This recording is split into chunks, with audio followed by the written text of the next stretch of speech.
Okay, so thank you so much for coming to our MERN Full Stack Web Dev workshop. So we'll be covering pretty much like how to create a full stack web application. Has anyone heard of the MERN stack before?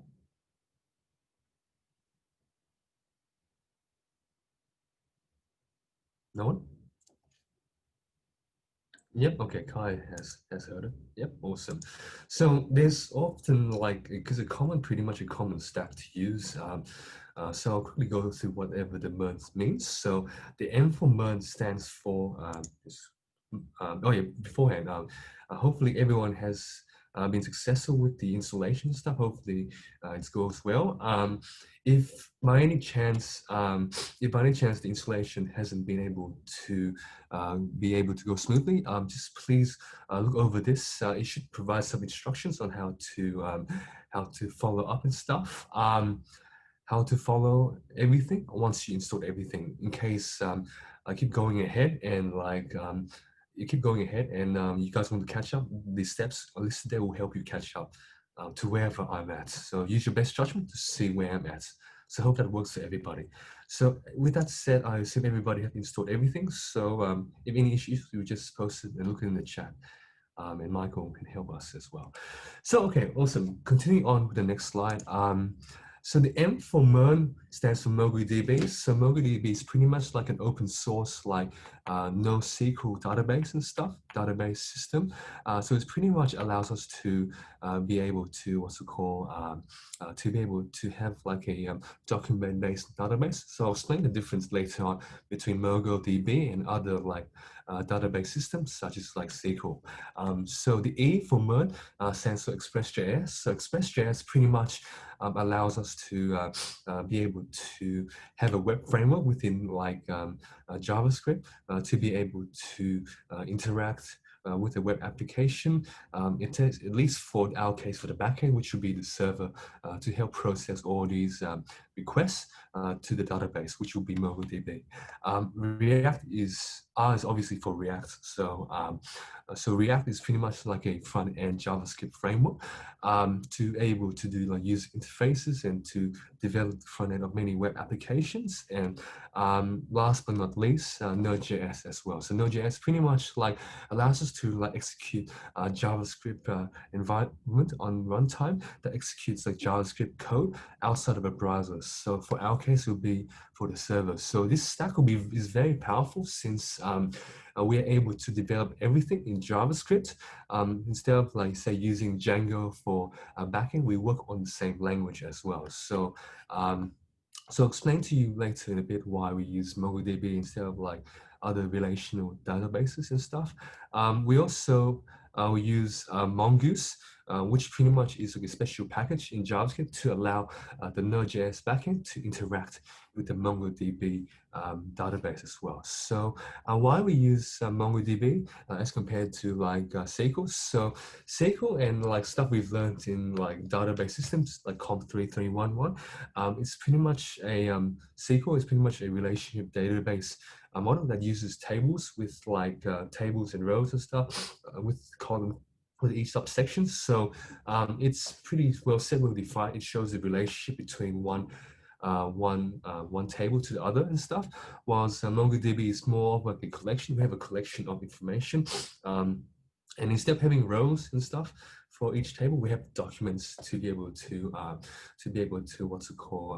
add particular fields in a JavaScript object called a JSON.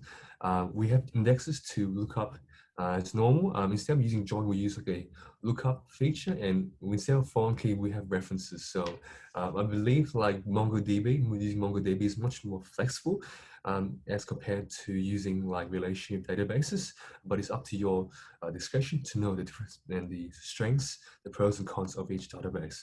So why I would like to use MongoDB is just show you like pretty much using relational database and stuff. It's pretty like constricted about what like columns and stuff you have and like what particular features you have. But like in MongoDB, you can have like as many or as little like features or fields as possible. So like you can have a particular document or a row that has like all the pretty much all the fields, or can have like only a little bit of the fields. So one like object, this is in a JSON object. So it's pretty much like the Java version of dictionary.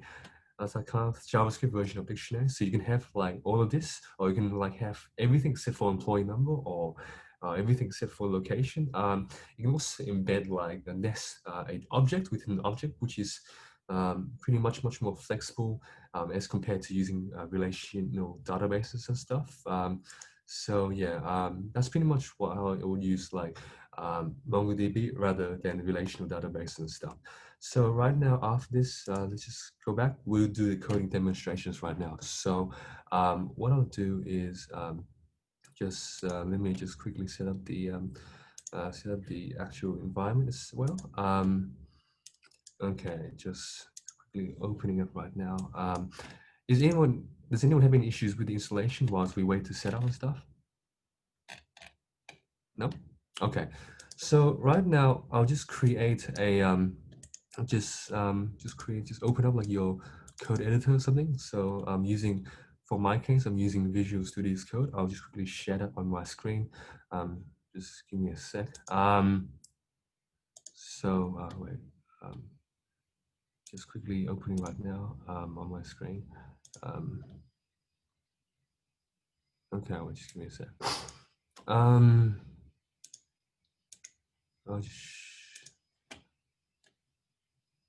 Okay, so so what we do is go to wherever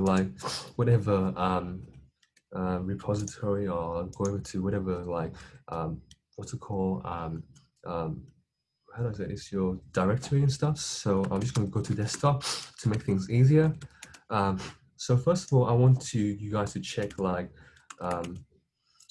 pretty much check like first of all if Node is installed correctly. So you just do Node and -v. So if you can see any version of that, then that pretty much works. I also want you guys to check the Node package manager as well. So it should be able to work if you install Node.js as well. So and another thing is just I want you guys to also check like npx. This will be useful to help us install React on our system. So if npx does not work, so I want you guys to run this command. Pretty much just run this command if it doesn't work. Otherwise, I'll just assume that it works by everyone's silence. So if you guys running like an npm command and stuff, if you're using a Mac or Linux, and if there's some special permission error, just add like sudo at front. So just copy and paste the command here.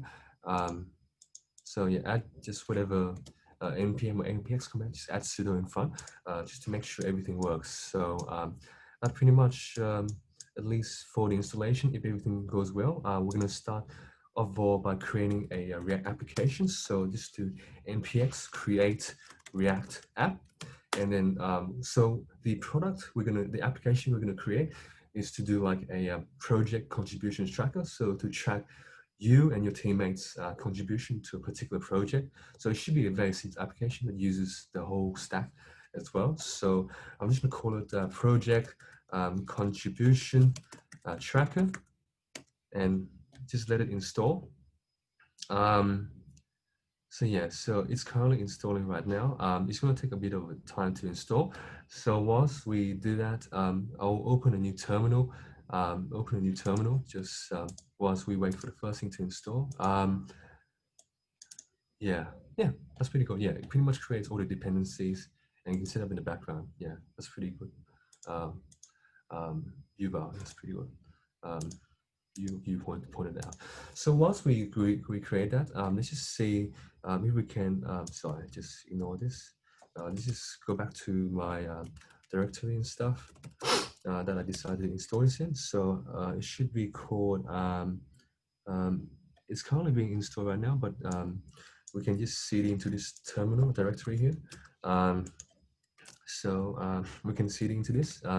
So it's still being installed and stuff. So yeah, it's still currently being installed. So whilst we wait for this, we want to create the backend and stuff, the backend folder within the React folder that is currently being created. So just make a new directory called backend. and then let's just cd into backend. So just quickly see how's the installation going right now. Just give me a sec. Okay. So what's it called? Let's just see how the installation is going. It's currently being installed right now. So for the backend, we want to create like a new like a package .json file that pretty much stores all the name of everything that's being installed. Yeah, if you have any questions, please message in this chat or like feel free to interrupt. So right now, what we want to do now is like create a special JSON file that inside the backend directory. So just do npm init-y if you have some issue with like permissions and stuff on the Mac or OS, Mac or like Linux, just do sudo and stuff. So you pretty much now create a package JSON file. So let's just see what's the stuff that's being installed right now. Okay. Okay, so that's pretty much being sorted. So we're just waiting for the React to finish installing.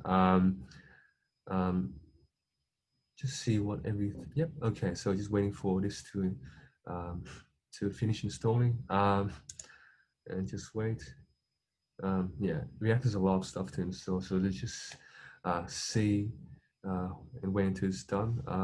Does anyone have any questions while we wait for the React package manager to like install stuff?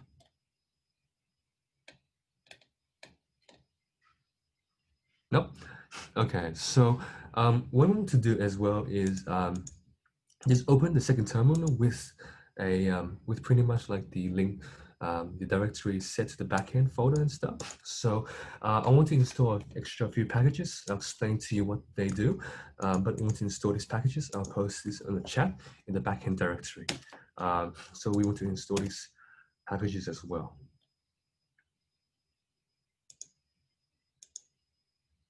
So the front end is still being installed.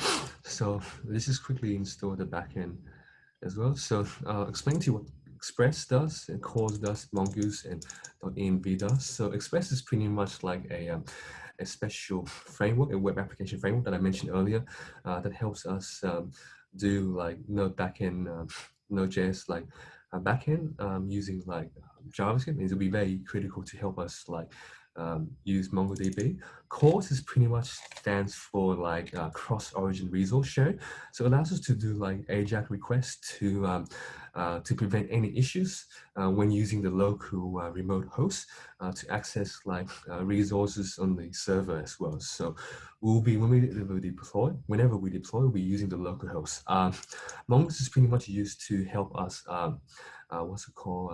to link the Node.js backend, which is using JavaScript to the to the MongoDB database. And .env allows us to be able to use environment variables and stuff to store important and potentially confidential information, such as like the port number or like the MongoDB API key and stuff, which we'll be using in a bit as well. So let's just see. Okay, so now React has completed installation. So with the once this is done, so go back to your first terminal that you used to make your React application. What I want you guys to do is to be able to just change directory, cd into your application folder and stuff. So I believe it's called contributed project contribution tracker. And then you make sure it has all of your stuff installed. What's it called? Then what I want to do after this is for you guys to install like, cause there's a bit of stuff that has to be installed in like the in the front ends. So whilst we install the front end packages and dependencies, we can work on the back end whilst being installed. So what I'll do is I'll just open this environment onto like a just open this here, so I can be able to like actually use and see the files and stuff. Yeah, npm init-y is in the backend folder. So I recommend if you have your coding environment, just open up like your folder where you can be able to see all the dependency and stuff. If it's in Visual Studio's code, just open in that particular folder, the root folder, and you can be able to see see all the stuff from the root folder. So just quickly do npm start and stuff to run your first React application. So I'm just going to open the app.js folder in source just to like make sure everything works. I'm just going to make sure like everything works by itself. Just waiting for it to load.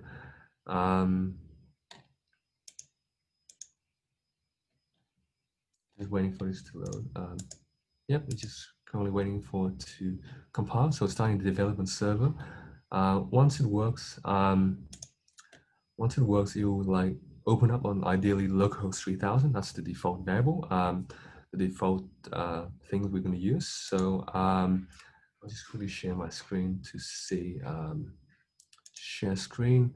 So it's pretty much loading right now. Yeah, just ignore this for the time being. This is just some issues. It will not be relevant to us. So we're just loading right now. It will probably take a bit of time to at least compile the first time. Yep, and if it sees this message, you should be able to run it successfully.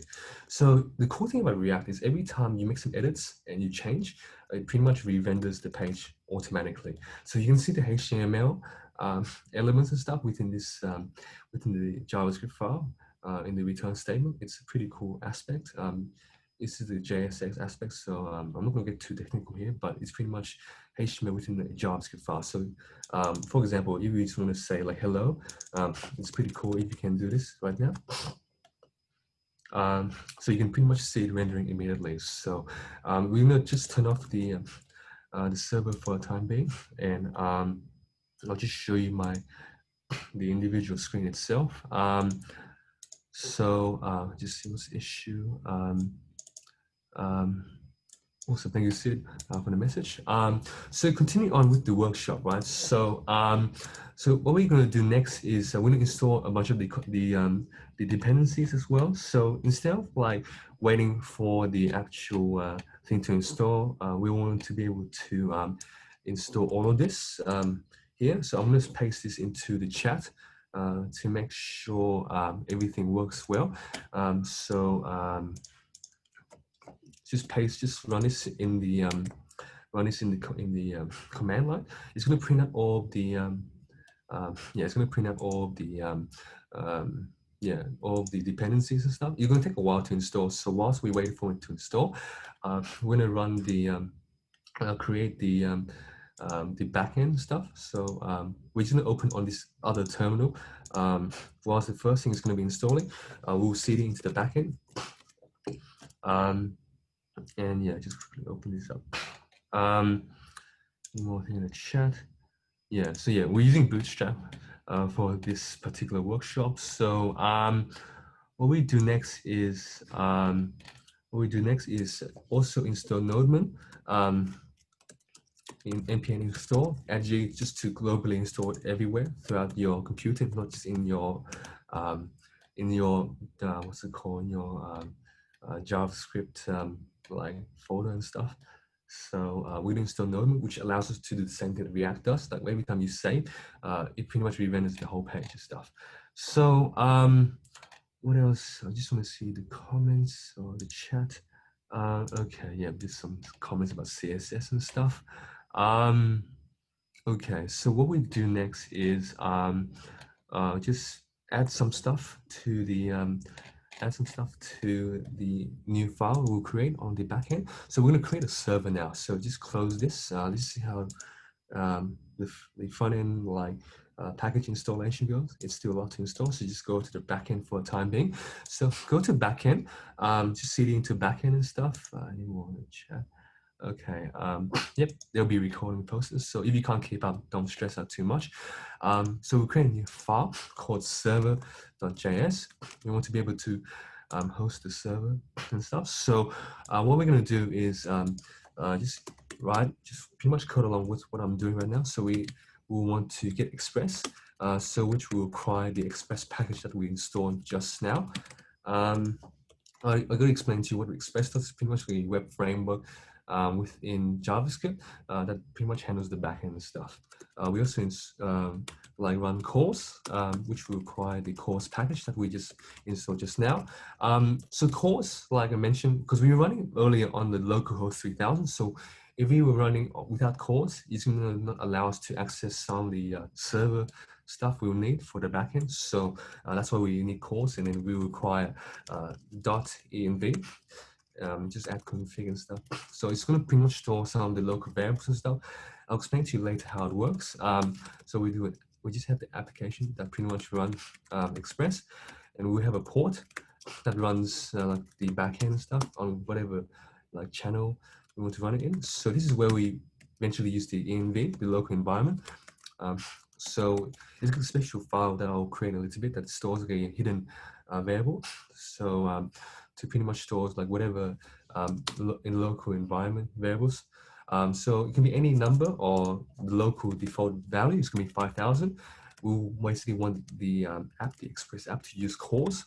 And we also want to be able to process the JSON value that is received from the received from the backend. So we'll just pretty much just do the last thing, just allow us to listen, and launch the Node.js server. We'll just do this arrow function here. So I'll just do arrow function. I'll explain to you what an arrow function does later on in more examples. So we just do console log, and then we just do the server is running on port, and then we can just say plus port. So now what we want to do is to run this, we just do node-MERN server, and then it should pretty much run the backend server as well. So just wait for this to load. Yep, so it's going to run on, yep, it's pretty much run successfully. So if you want to like, I want to show you how node-MERN works and stuff, and the advantage of using node-MERN, instead of like having to close down the compiler and recompile, you can just pretty much save and pretty much like changes like automatically as soon as you change. Pretty much like React. So you see, we changed 5,000, and it pretty much like changes and re-renders automatically. I also want to instead of using this notation, I'd rather do this notation, this single quote stuff. So don't use the single quote like next to the enter button, but use the single quote next to the number 1 button or below the escape button. It allows you to embed like JavaScript variables within a string. So you just basically do this single quote here, and then you just look a $ and a curly bracket notation to be able to what's it called to run the to embed like JavaScript variables within like within strings and stuff. So that's pretty much the first part. So now I want to be able to introduce like MongoDB as well. So what I'm going to do is create a new database. So just quickly log out of my thing and show you how to create a new server and stuff. So a new database. So I'll just quickly share my screen properly. Just see any comments. Okay, awesome. So just share new screen and stuff again. So yeah, so just go back to the MongoDB account page, something like that. So you can look MongoDB. Yeah, we just want to keep the server running. So just here, or just sign in. Just have the option to sign in and stuff. And yeah, you can create your own account. I assume you guys have created your account already, but you can just log in with Google and stuff.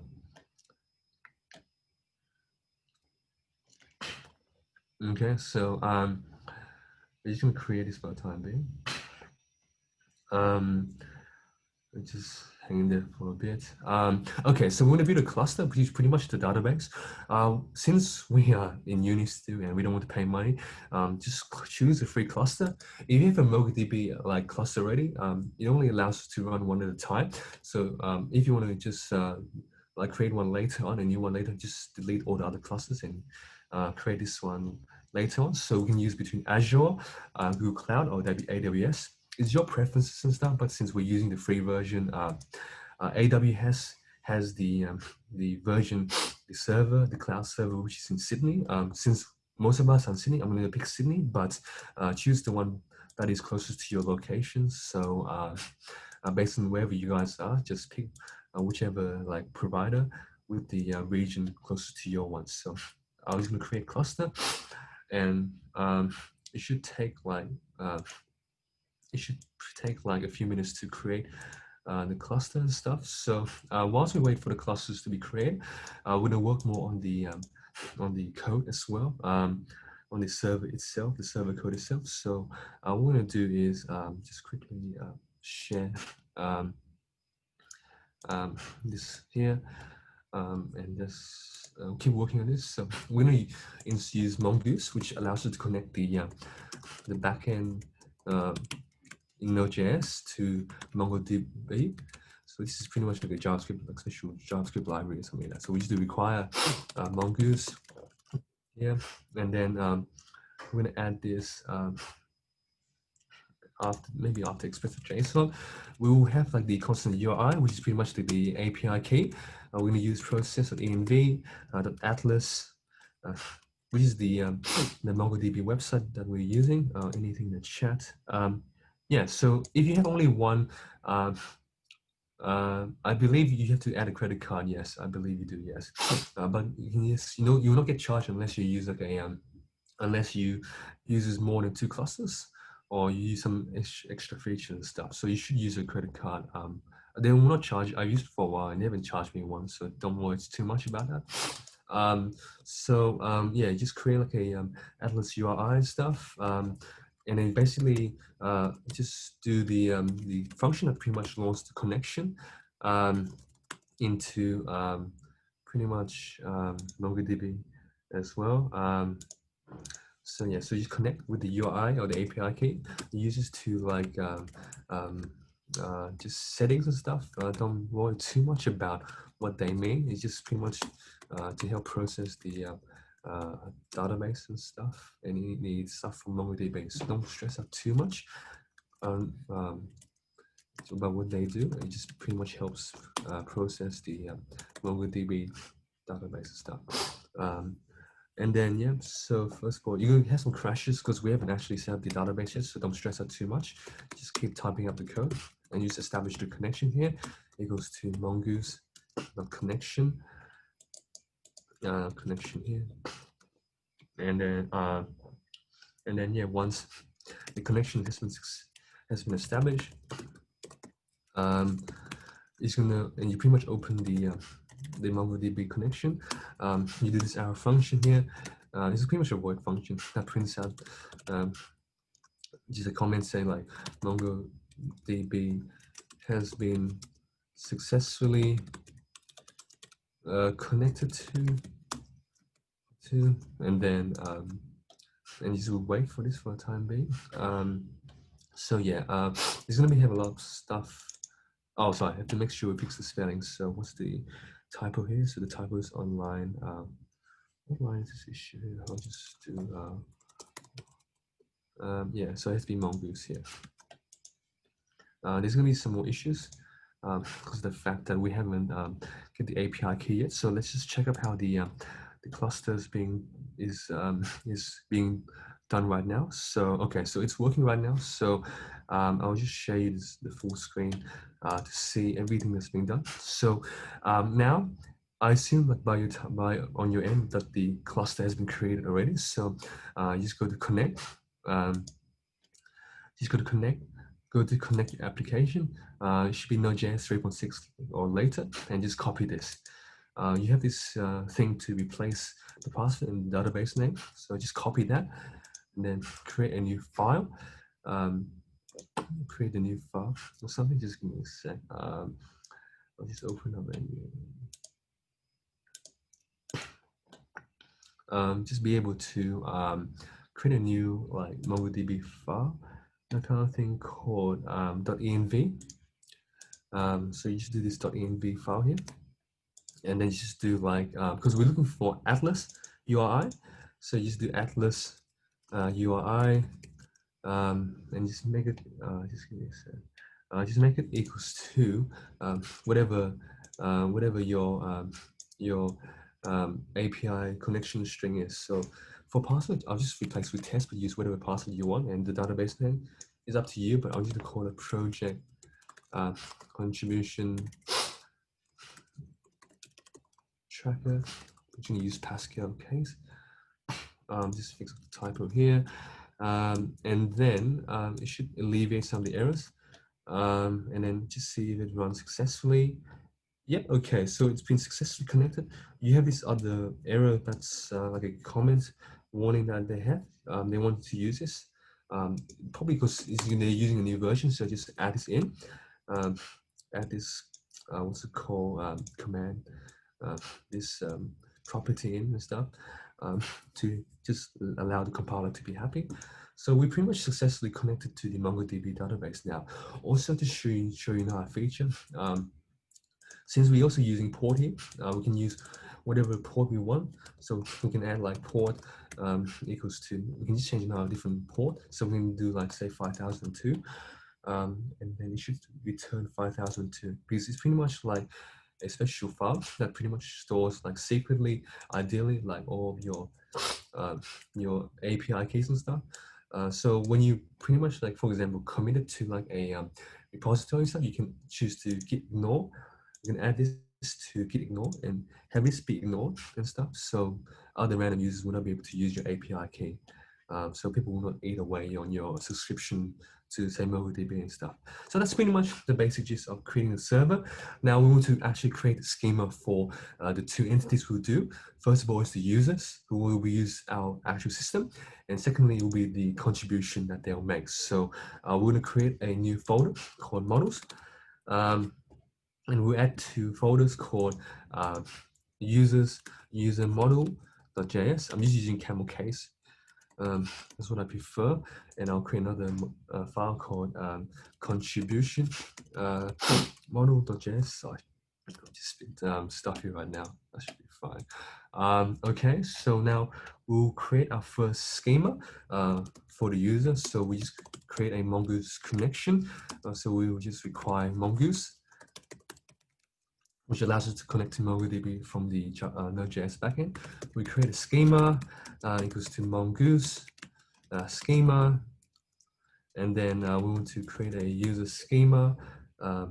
Just making sure you guys can see the screen properly. If you guys can see the screen, you guys create a user schema and stuff. This equals to new schema, and you can just have an object, a field called username, and we want to establish a type. It will be a string. You want this to be required. So you set this to true. You want the username to be unique, so there will not be any duplicates. And trim will basically allow us you to trim all the excess like spaces at the end. And you also want to have a minimum length of 3. Yeah, so 3 characters and stuff. So that's the first part. And the second part is you want to be able to create like a timestamp every time the user and stuff submits, creating the user and stuff. So I'm just going to do a timestamp, an option to add a timestamp to be true. So yeah, and then after this, I'm going to use create a user variable called mongoose model. Pretty much allows us to create a model using this schema here, and allows us to post on to the MongoDB database as well. And then we want to be able to export this as a user. So this will be more useful when being able to what's it called, like post this to the database using this particular model and stuff. Using this particular schema on it. So just copy this and paste it into, copy everything from user model.js to contribution model.js. We're going to use the exact same thing, but we're just going to change a few names and stuff. So change user to contribution, yeah, and then change user to contribution and then just change this here. We'll be using the contribution schema, and we'll be exporting contribution. So what we want to do is let's make some changes here. We don't really now care about unique trim and min length because we have a special feature to select existing user, which I'll show you in the front end. That's the first thing. We also want to do description. We also want to have a description of like the contribution you made to the project. You want to have the duration, in particular in hours, about in particularly how many hours that you spent on that particular contribution you made to the project. So we add duration, and then the type will be number, and we also do a date to the date, so it will be a type date as well. So we just have a date and stuff. Yep. So this is pretty much completes the models aspect of the schema. So we just close this. We don't need this anymore. We also don't need the environment folder.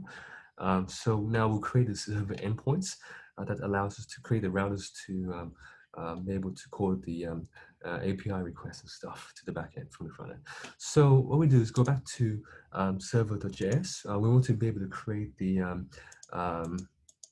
routers and stuff. So we just create a const. We call contributions router. We require the routes that we need to create.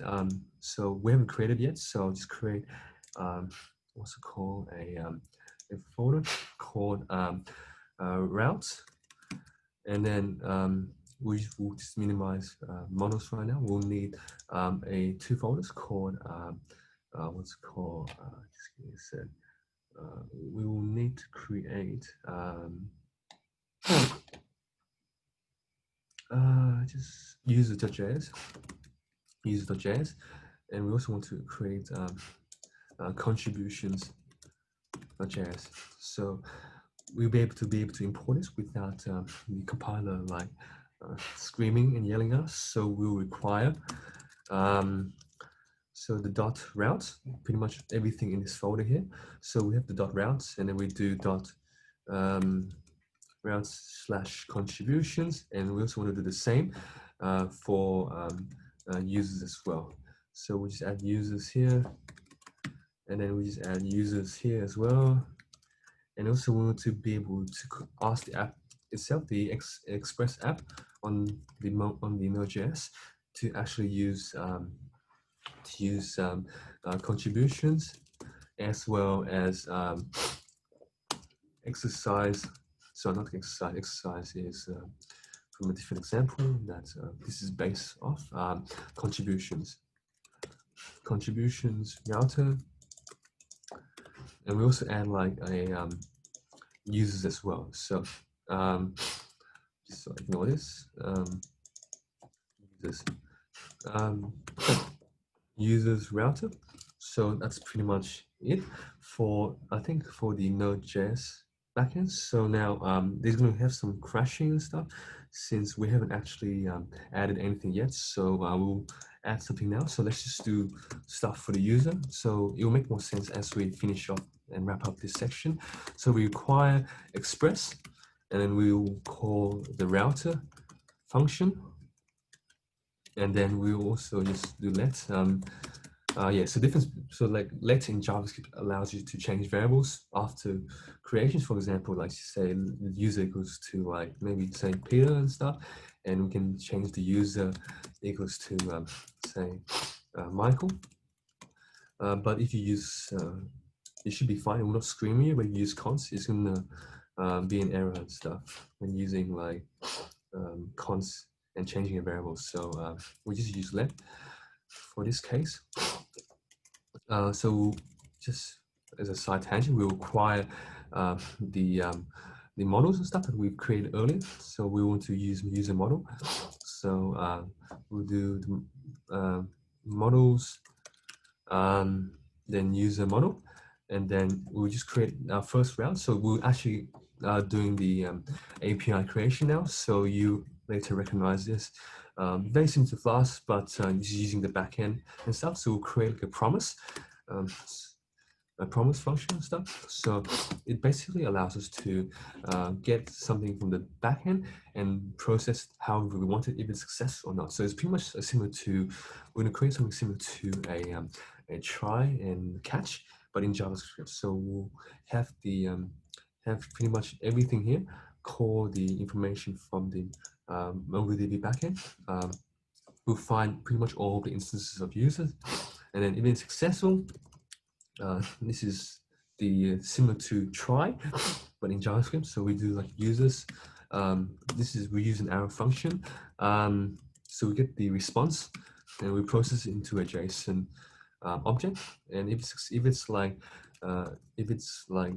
there's any issues during that request, it's going to return like a I would say a 400 error. And then I'll just put this down next slide. Make it look neater and stuff. And then you do .json and just create like an error, and then just do plus error.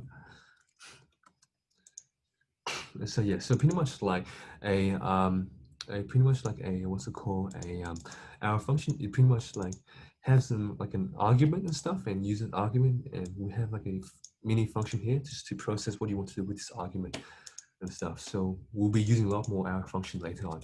So this will allow us to get all the instances of users in the MongoDB database. We also want to be able to add users to the database. So we just do route, and then we just do add here, and then we just do a post request. So this is a get request. So this is a HTTP request to get stuff from the database, and with this one, a post request will allow us to like post stuff to the database. So we get like a request and a result, and we put it into an arrow function here in like a promise, in the promise of JavaScript and stuff. So we'll create like a username variable. It will take pretty much whatever import of username we have, which will be demonstrated later on. We want to have a username and stuff.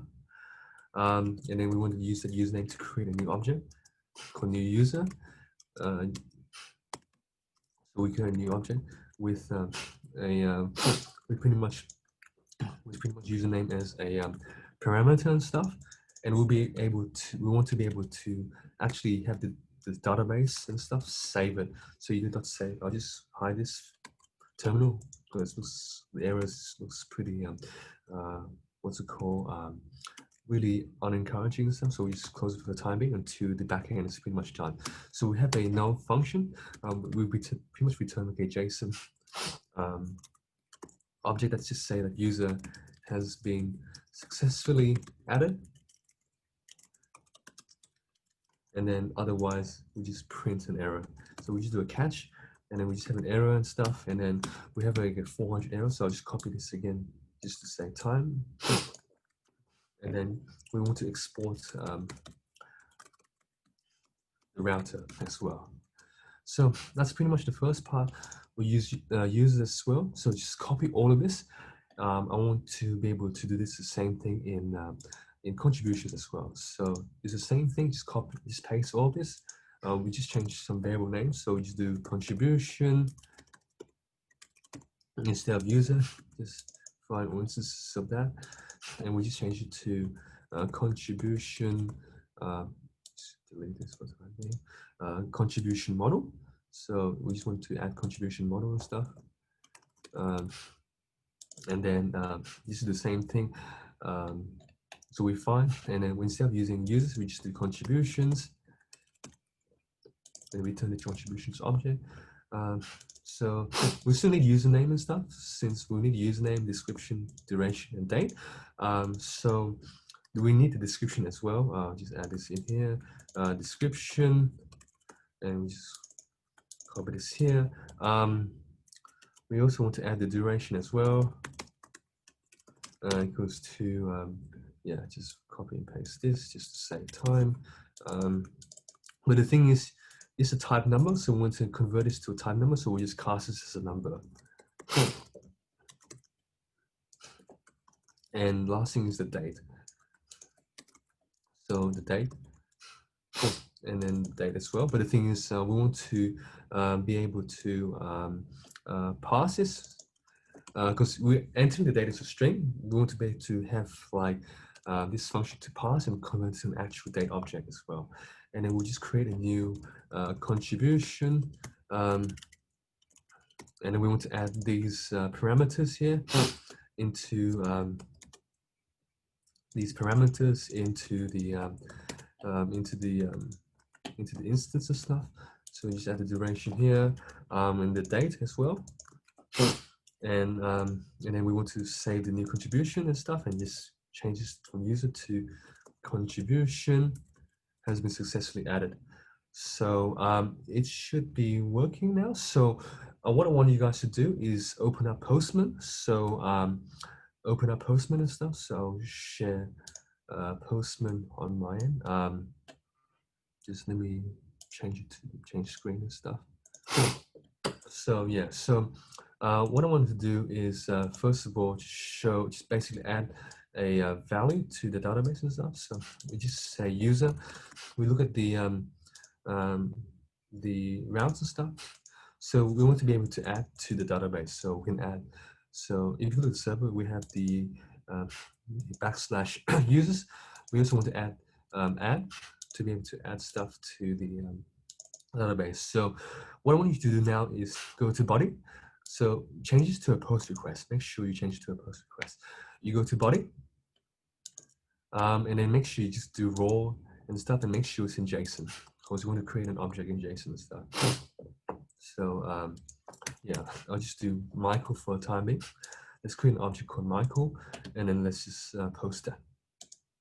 And if successful, it should say the user has been successfully added. I want to maybe add myself. So let's just add myself onto the post request. Now, if you do a get request, we can do this without the backslash or with a slash.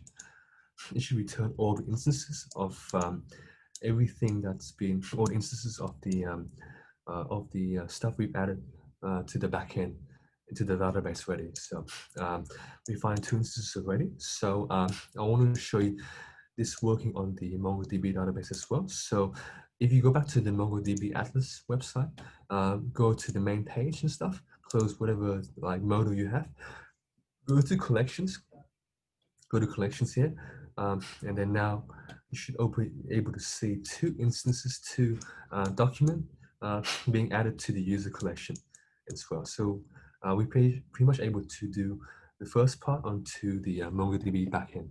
So now we're gonna do the same for contribution as well. Let's just test the same thing. Just open up Postman again. So go to post, and then now just do contributions. Contributions, maybe add a few more things. So maybe for myself, just add, just look at the schema they had. So we have descriptions. So I'll just do description here. Make sure you surround the fields, the key by the quotation marks. So I'll just say like hosting the MERN workshop or something like that. And then the duration, I'll just say be 2 hours because it's a number and stuff. And then I'll just use whatever this value here as a date, because just to make things easier. Date will be, yeah, I'll just add this as a date, and then I'll just post this to the backend. So make sure you include add. Let's add. Okay, so let's issue. Okay, the issue is user not defined. This is line 16. Okay, so probably some issues that I forgot to. Okay, so you have to change this to contribution, tree contribution, and then let's just fix this and rerun this again. So it should work now. Yep, contribution successfully added. We'll just do another instance, say Michael. Maybe add an hour to this. So maybe add it to 6, and just say running the workshop, the CSESoc workshop. So let's add this here. Oh, I misspelled this, but we can change it in when we do edit and stuff. So if we do like a get request, we can be able to see all instances and stuff. Just rip the typo, just ignore the typo for the time being. And now we'll refresh the page. We should be able to see a new collection called contribution.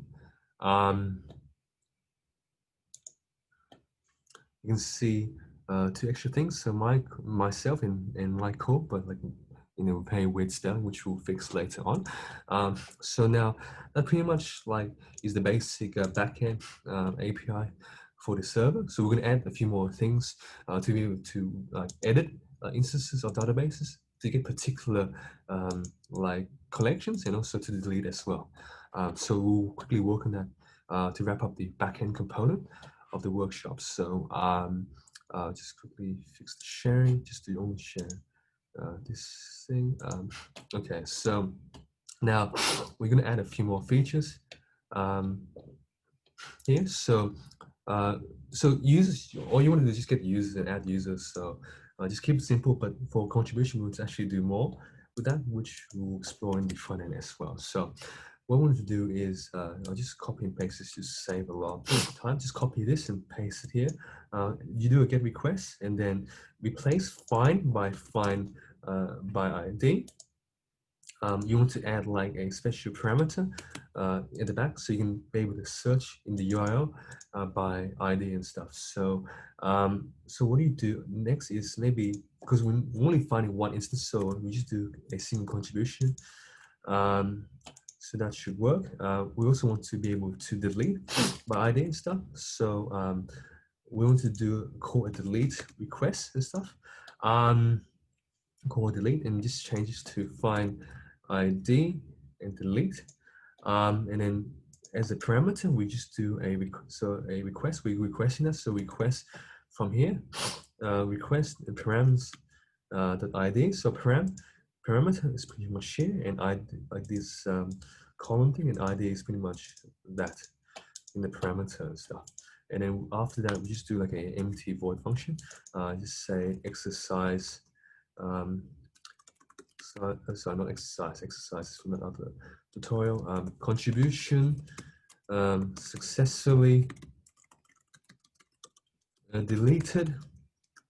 And then we want to be able to update so we can fix typos and stuff. So just making sure everything is going good. Okay, so I want to copy this and paste it below. Copy the add request, the post request here, and paste it below here. And then change it to update, and then just add a parameter to store the ID and stuff. And then we just copy this here. I'll just say, we need to find by ID, so I'll just copy this here. Paste this on top here. Just ignore this for the time being. We want to actually have a processing, like a function that processes this argument and stuff once it's found. But we also want to find use the argument of find by ID, which is pretty much this. Also, don't forget to include the ID here, like request parameter ID, which much does this stuff here. So make sure you include it as well. I forgot it earlier, I apologize for that. Now just add this block of code here. And then what I want to do is just be able to just move all of this up here. So I'll just move all of this up here. And since we're not creating a new object, a new JavaScript object, we just like changing the existing stuff. So I forgot this section as well. So just move everything up here as well. We don't need to create a new object and stuff. We just only like editing existing stuff. So we just do contribution.username, contribution.description, contribution.duration, and contribution.date. And you don't want to save a new contribution, you want to save the existing contribution. So, and I'll just change the message. So we just say contribution has been successfully updated. So yeah. So now let's just run Postman again. So I'll just show you the full screen again. So just making sure you guys see my screen. Yep. Okay. So so now what we want to do is just get a particular ID and stuff. So we have two instances. We have my one and we have Michael's one. So let's just get Michael's one for the time being. And basically we have this slash and ID. So just put the ID and stuff here, and it should only return Michael's thing. So if we run it, yep, it only returns this. So that's pretty good. We want to be able to update and just fix the mistake that I've made. So let's just do post request. We have the update slash ID. So I'm just going to put update here and slash ID, and then just going to change this to fix the spelling and stuff. I'll also show you on the MongoDB database. So we see Michael originally beforehand. So let's just fix the typo. Maybe say running the CSC MERN workshop or something like that. I'm just going to press send, and then you should say the contribution has been successfully updated. So if I get the individual one here, you should have the typo, and you can see the MERN workshop and stuff. And if you get everything, you should see everything that has been created and stuff. And now you can see the typo has been fixed as well. So awesome. So now I'll just quickly show you, show you the backend. You see before it was Michael here. Now if we refresh the page, we can see that we can see it has been fixed and updated on the MongoDB backend as well. So that's pretty much the gist of it. And I'll really show you the delete. So I want to delete my thing, my instances and stuff. So I'll just copy this ID and stuff, and I'll just do a delete request. So I'll delete by ID and stuff. So so we'll be able to just have a delete request, and we want to delete my instances and stuff. And now it has been successfully deleted. So if I try to get this again, you should return null. Yep, and if I just get everything, you should only return one instance in the collection, one document in the collection. And now if we refresh this, it should, if we refresh this, it should only show one, and it's showing one. So pretty much the thing pretty much works for the backend. So that pretty much concludes the backend component of the workshop and stuff. So I'll answer any questions some quick questions before we go to the front end. So let's just see if there's any questions that's been asked. How will you go to automating REST API again? That's a good question. I'm not fully sure, but it will be something to go and research into much further, unless someone else in this thing knows. So yeah, there's a bunch of libraries and stuff, or npm libraries and packages we can do to be able to achieve that. So that's pretty much concludes the backend. Does anyone have any questions before we move to the front end? Okay, so Michael is answering some of the stuff.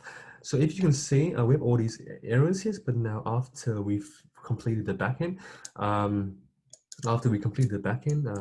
the server stuff is pretty much very happy, not showing any warnings and stuff, so that's good. Let's keep the server running because we will need it for the front end.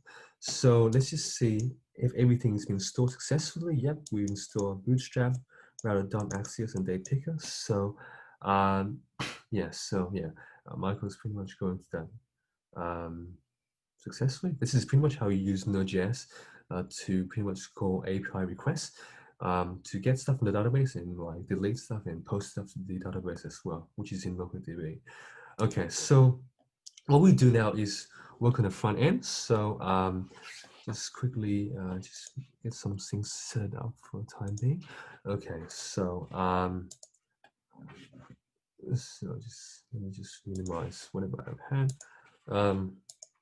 Okay, so now let's just run the front end now. So we can ignore the stuff on the back end. Make sure your backend is still running on a separate terminal, but you can just close everything for the backend. We don't need it anymore. Any more comments that we have? Yep. Okay. Awesome. Okay. So now what we do is do npm start.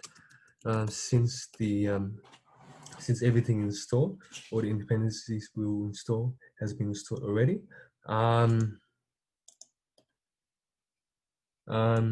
Yeah, so no, they also have the, you can use like the main stack as well.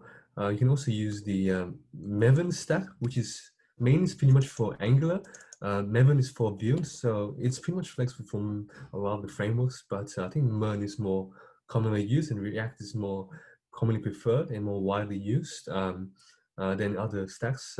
Angular is heard many like pros and cons, but a lot of cons for Angular, and Vue is still pretty new. Had a lot of development and a lot of things to do and to go to be able to make Vue more mainstream. So React is the most common like front end stack in terms of JavaScript library and stuff. So yeah. So now let's just run the React front end now. So just quickly share everything. Okay, so let's open up, just close backend, open up app.js, and then just now, we don't need this. We want to create a new application from scratch. So just delete all this, all the headers and stuff, and just say typical, and we also don't need the class name and stuff here, and just say hello world. Hello world, typical writing like stuff. So this is pretty much what it shows. It doesn't look too good for the time being, but we'll improve that. We don't need the app.css as well, so just delete that as well. So yeah, so that's pretty much the first thing. So let's just install some of the packages and stuff for, let's not install, just like write some more code. You can check and track whatever is being saved at the time being on your, on like a split screen like this. See whatever you save, you can see throughout, if that makes sense. Okay, so I just want to show you one thing for time being. So what I'm going to do is import React from React, because we're using React, of course. We should import React. It's a good practice as well to import React and stuff. We'll be using Bootstrap, so we want to import this here. So I'm going to paste this in the chat. We'll be using Bootstrap, so import the CSS stuff here. So we'll be using Bootstrap. So just copy and paste this and add this below here. So yeah, and then we want to be able to navigate between pages. So we'll import browser router. There's a long name, so we just change it as a shorter name as router. And we also want to import route and switch from React router DOM, which we have previously installed, React router DOM. So we previously installed that. Yep, so that's pretty good. So now we also want to import, create a bunch of other files that we want to import from. So so we'll later utilize this, but for the time being, let's just create our different components. So we just create a new folder with just all the components we'll use. So the components can be like a particular feature we add to the page, or like maybe actual user stuff.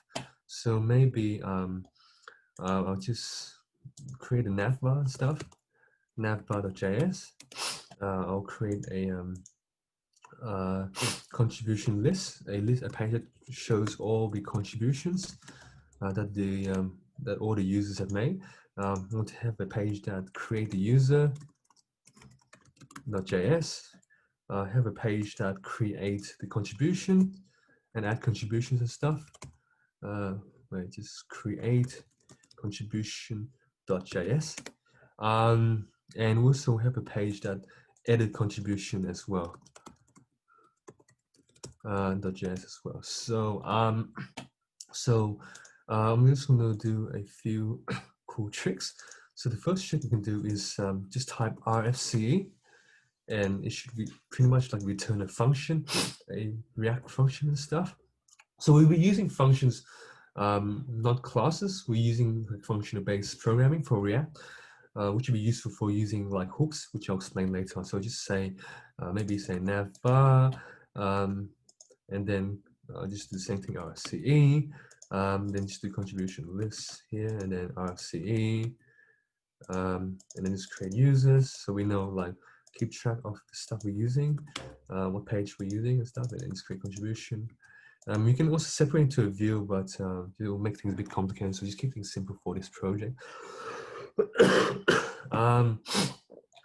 So yeah, so now we want to import everything we have from our components to our app.js core root file.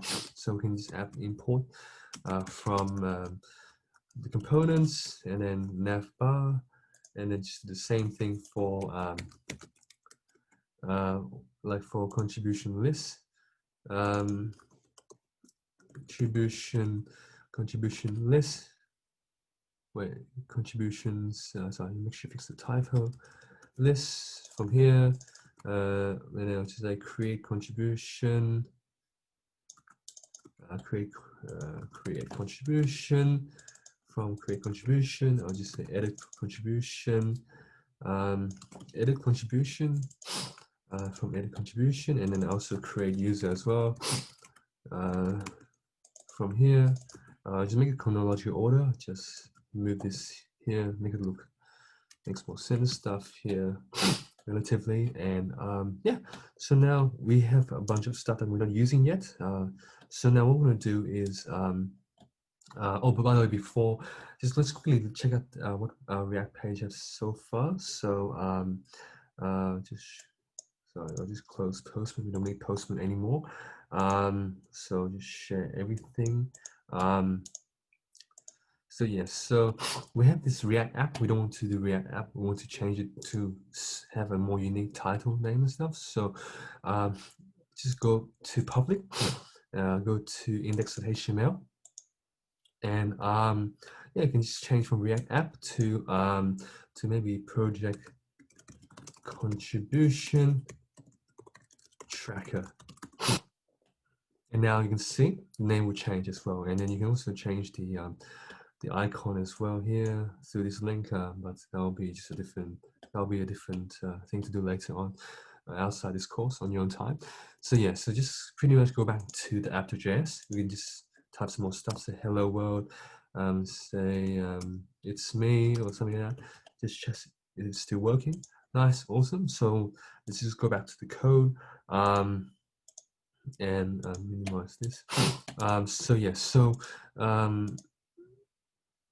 okay, so now what we're going to do is give the option to navigate between pages and stuff. So we want all of our elements and stuff to be wrapped around a router, and we want to have like a nav. Sorry, not a nav. We just want to have a switch to be able to switch between pages and stuff, and we have a route to pretty much like direct to each of these pages and stuff. So we have a path.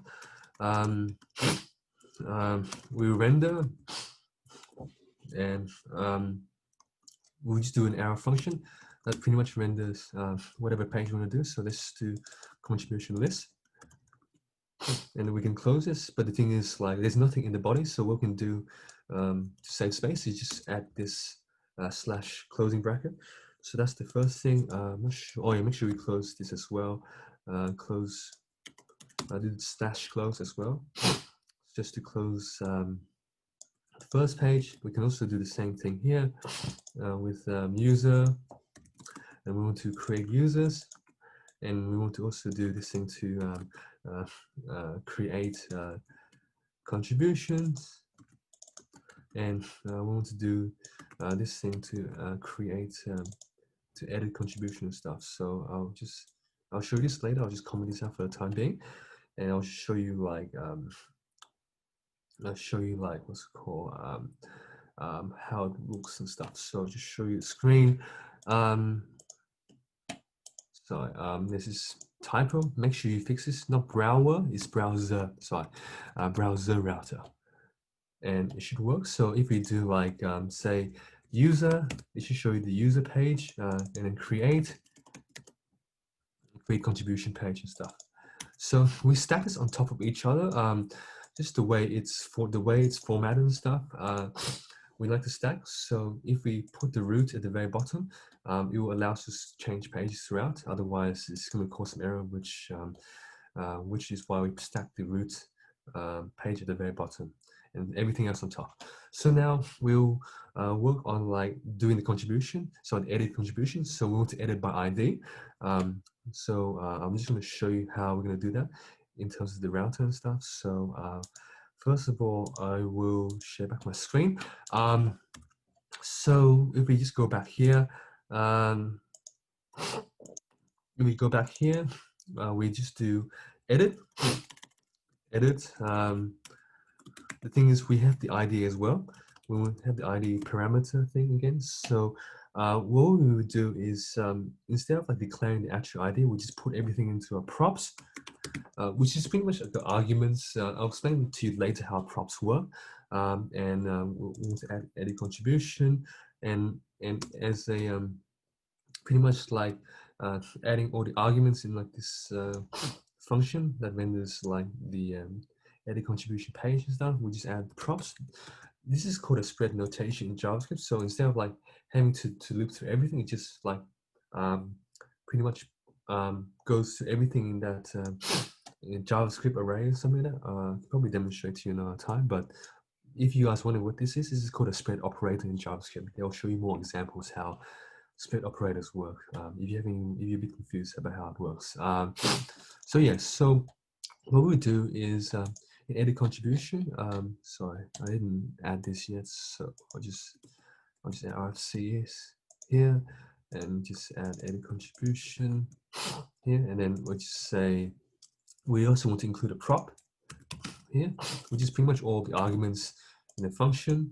Instead of like typing every single argument, we just put it here just to save space, and then we want to be able to by the way, to embed like JavaScript variables within like a JSX React element in the HTML stuff, we just do a square, so a curly braces and stuff, and we want to actually print the ID that was created from here and displayed onto here, just to show you how the ID stuff works. So we just do props, and then one of the arguments of props here will be like the param ID, which is pretty much that thing that we've done earlier. So go back to edit contribution, and we do match params ID. That's how you do it on the front end. So I'll show you how it works, how it's actually displayed. So here, so if we do like just go back to the JavaScript file. So we just do edit, and yeah, I have this existing stuff. So if we edit here, we'll show you everything that's being printed out from here, and it will be rendered in re-rendered in this React element and stuff. So if it just changes to, let's say, CSESoc, it will render CSESoc. We'll not actually need to print this, but we'll need it to process the requests with the backend and stuff. So that pretty much is like how we create the page and stuff. So what I'll do is create a nav bar just to help navigate instead of like typing everything here. We want to be able to navigate between pages and stuff. So I'll just actually start writing stuff in the nav bar. So we can go to Bootstrap and we get a nav bar and stuff. I'll show you how we can just pick and take stuff from Bootstrap. So it basically goes to component and nav bar, and then we can incorporate some stuff. So for example, we can. I like this. I like the way. Oh, actually, I like this one better. It looks better here. Or who knows? I'm actually like this one better. So I'll just copy this here. I like this blue color. And then sorry. And just fix this up. We don't need this. This is some random comments and stuff here. And now if we compile this, oh, by the way, we have to actually use that as well. So I'll just put it under the switch, the router and stuff. So nav bar, we have nothing in the body. So we just add this here, and now we have some stuff here. We have this simple stuff, but we want to add some more stuff here. So we'll add some more stuff in the Bootstrap. Maybe you can just say hello or something like that. So we have this. So we just come picking good stuff, pick and take stuff from Bootstrap that we like. But for the sake of simplicity, this is not a styling course, something like that. So it's up to the discretion of how you want to style this. But I'll just use like some of the presets, preset stuff that I like, and that was in a previous example. So I'll use that. So what we'll do is, yes, ignore this. Just close this. There'll be a lot of errors throughout the development. So well, it's good to keep track unless there's some errors and stuff.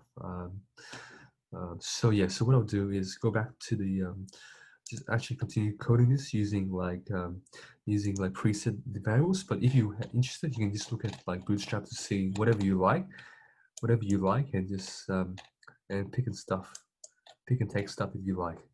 So yeah, so I'll just go back to my code itself and just keep typing this and just look on the side, see how things look on your end. So yeah, I'll just keep typing some stuff. Just delete everything to the right. And yeah, first of all, you also want like to import link so you can be able to navigate between to redirect you to different pages and different like URLs and stuff. So I'll just do a link from React router DOM. So oh yeah, the reason why some things are here and some things is in brackets is because they have some things have default and others don't have default. So for example, I'll just show you the things here. So if we remove default, for example, it's gonna crash this. Oh wait, maybe just do this here. If we export the function here, it's not gonna contain here. It's not gonna work. But if you add the add this like thing here, it should work successfully. But the thing is, we don't want that. It looks ugly. So we just close this here, and then if we just add default, it should work. So yeah, it should compile and render and stuff. There's some warnings because we haven't used it, but that's pretty much some shortcut. We don't want RCV pretty much automatically like puts in the bottom, so we'll just leave it the way it is. So just continue on. We just add some more stuff. We just do VG primary, and we have the option to expand. You can look up on Bootstrap how this works, but this is some preset stuff I've had. And then now we just add a link, and then we add it to just the homepage and stuff, and we just have a class name equals to like navbar brand to make it like a brand look and stuff. So here, just some styling that we can do, and then we just call it project contribution tracker, and let's just see how it looks on the application itself. So yep. So for example, if we remove this, it will look pretty ugly. So just it's just some existing class that Bootstrap has. So let's see where we can find it. I want you guys to just basically have get a gist of how we can find it. So yeah, so it's pretty much how it's done here. So yeah, yeah, this is pretty much how they define it and stuff. So yeah, so that's pretty much covers the gist. So I'm just gonna just write everything from the template that I've had, but you guys know how to be able to find particular elements and stuff. Oh, by the way, Bootstrap, this is covering mainly for HTML, pure HTML, CSS, and JavaScript, not for React. So I'm surprised it still works here, but officially you need to do class name. You need to do class name because like in React, because like in JavaScript, since JavaScript is also an object-oriented language, class is also used already. So just good practice to use class name instead of class. So just continue on. Just go back to sharing just my one screen that I have. Yeah, so now I'm just going to do like a just all the other stuff to the side of the logo. So I'll just do class name equals to navbar collapse. Sorry. And then just have a list and stuff. And yeah, you probably should know how URL is pretty much like a list element, and then you can add individual dot points or inside a particular list. So just do nav and then just auto, just some more settings and stuff. Don't have to worry too much about what it does, but it pretty much allows us to work. So you have the list, you do the class name equals to navbar item, and then you want to add another link here. So you want to add, say, project contributions, have a list of project contributions and stuff. And instead of nav link, we have something smaller. It's called nav link. So let's just see what it looks like so far. So yeah, so just quickly show you on the main screen. So yeah, so you can see, I believe the collapse allows you to like have it stacked on top of each other and stuff. And yeah, so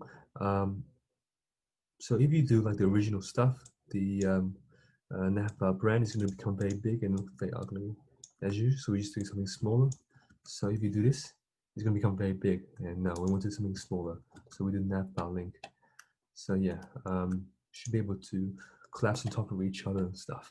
So let's just add 2 more links here.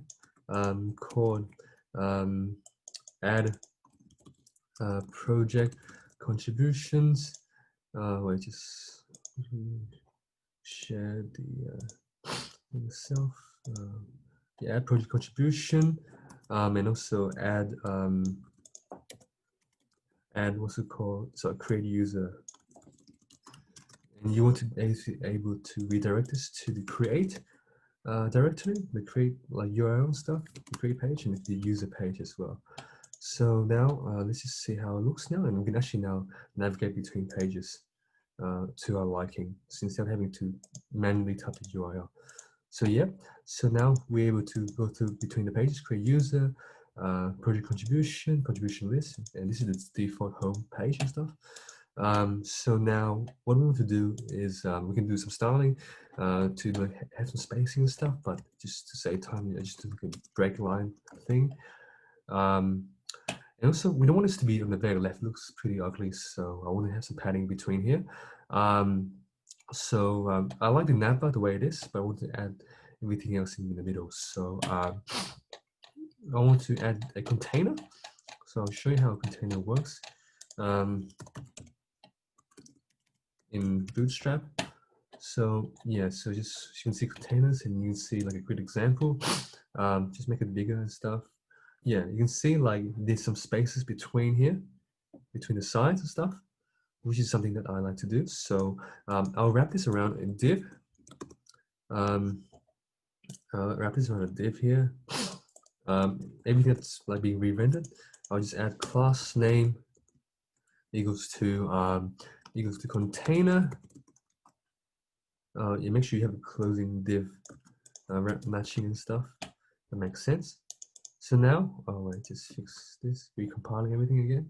So now it looks more presentable. It has some padding to the side, some margins to the side, which makes it look more presentable. So I believe that pretty much covers the navbar and the app.js file. So we're going to actually work on individual things right now. So just go back to this file here.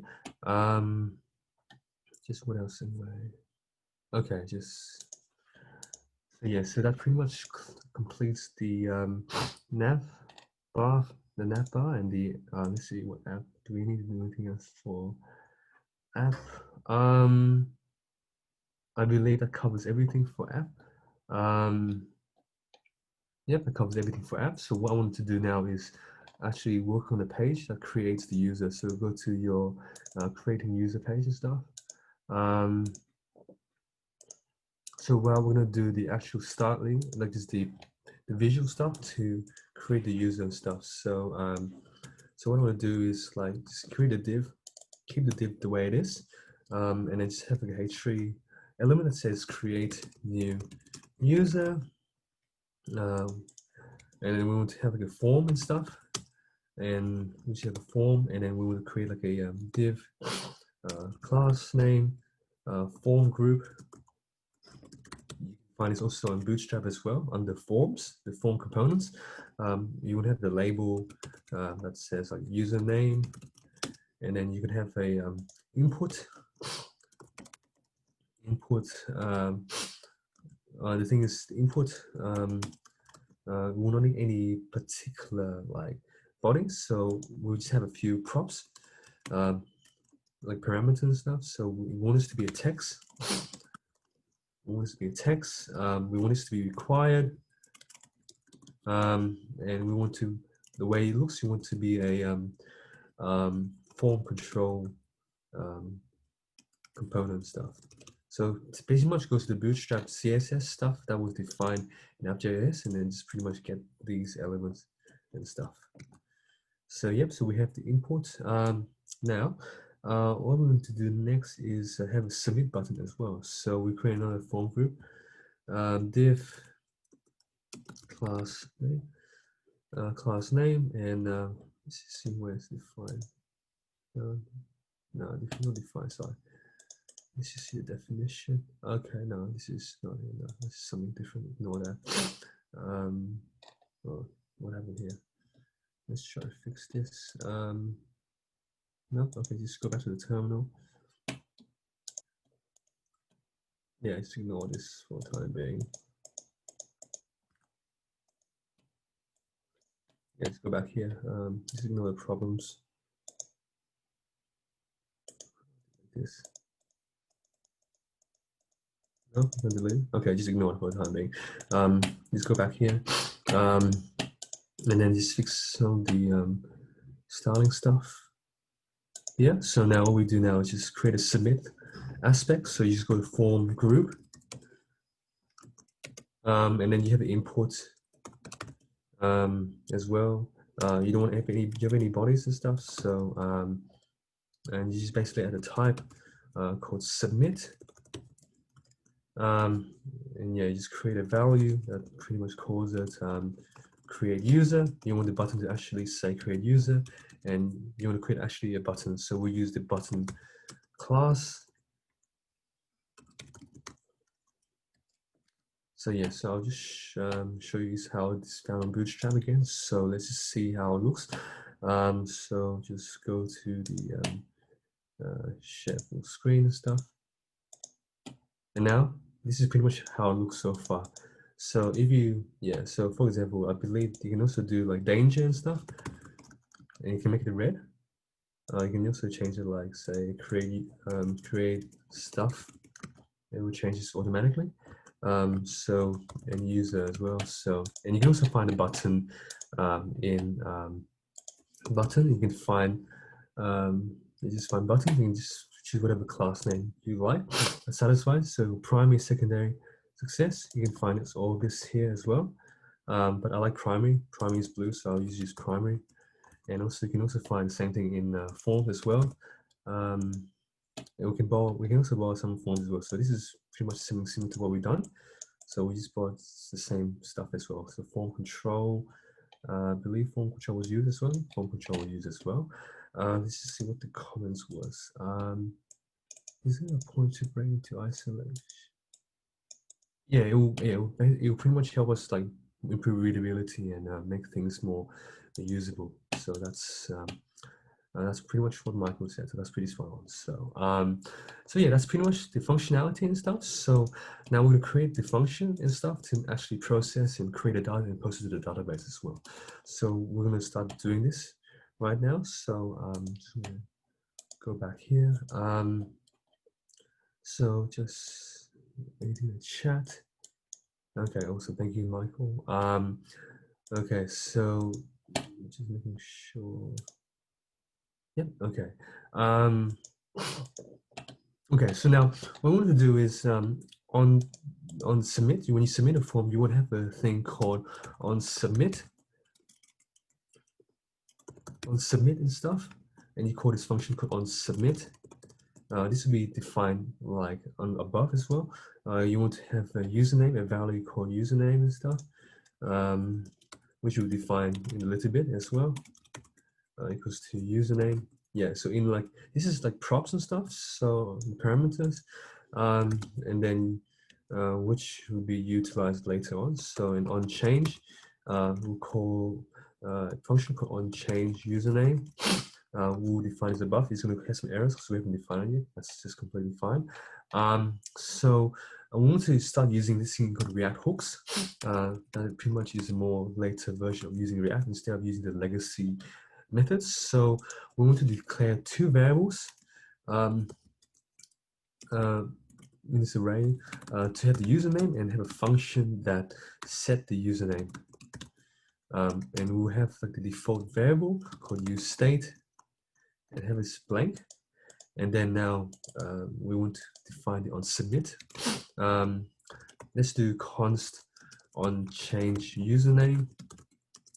You'll call this event. So because the thing is like every time this change, this is event embedded to that. So it's a function, it calls this function.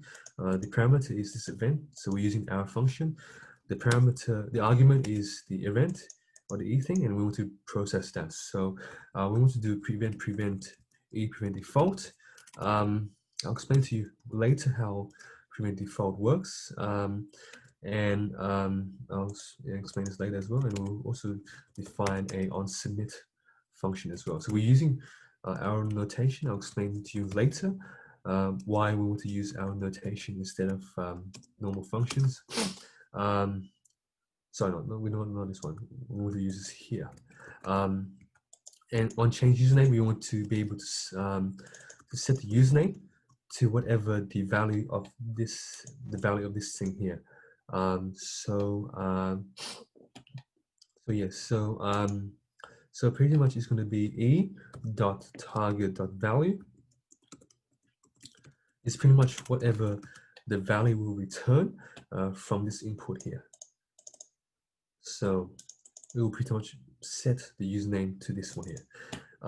And yeah, and when you submitting is pretty much a event handler and stuff. It will be processed to here, and you'll make sure you prevent default. I'll explain to you how it works. I'll just probably do a to-do and demonstrate what happens when you uncomment. So let's just put this as a reminder. Okay, so what will happen is like, I'll just maybe create an alert. Just shows you like whatever the value is, whatever the value is at the time. So I'll just say on alert, I'll just create a just a special single quotation. I'll just say username, username, and then just call this function here. So yeah, I'll just demonstrate how it works. Let's just see. Yep, okay. Some other comments in the chat. Okay, so I'll show you what happens when you press this. So basically, whenever you type some stuff here, it's going to set the username whenever the username changes, and you're going to set this here, and it's going to store to this as a state. So for example, just say Peter is going to restore Peter and stuff. And if I just change this, it's going to restore this. So it sets this every time you change, and it will automatically set the username, and it will print this out. The thing is, like, why we want to use, why you may ask, like, why we use useState instead of like, say, like, what's it called? Let say username variable equals to blank, a blank string, and then you just maybe change this here equals to e.target value, and then let's try printing it out on a new line. So maybe say username var equals to username var. Let's just see what happens if we try to do that. So for example, here, it does not like save, it does not store the state, and it's going to like disappear when you run things. So this is why we use useState instead of like some random instead of using these variables here. So that's why we use this is why we use state instead of like using a variable and stuff, which would not work. So another thing is like I'll show you why. What's in the chat? I'm not sure exactly why, but pretty much like using allows to store the state because it's using hooks and stuff. So this is just how the way React works. So so for example, if we type some stuff here, when you press a button, it's going to do nothing if we don't put any commands to submit. But the thing is, if you comment out prevent default, it's going to like prevent the page. Right? We don't want to do that. So so yeah, so you want to keep some stuff. So we do prevent default. So we just type the stuff here, and it keeps it there. What's in the comment?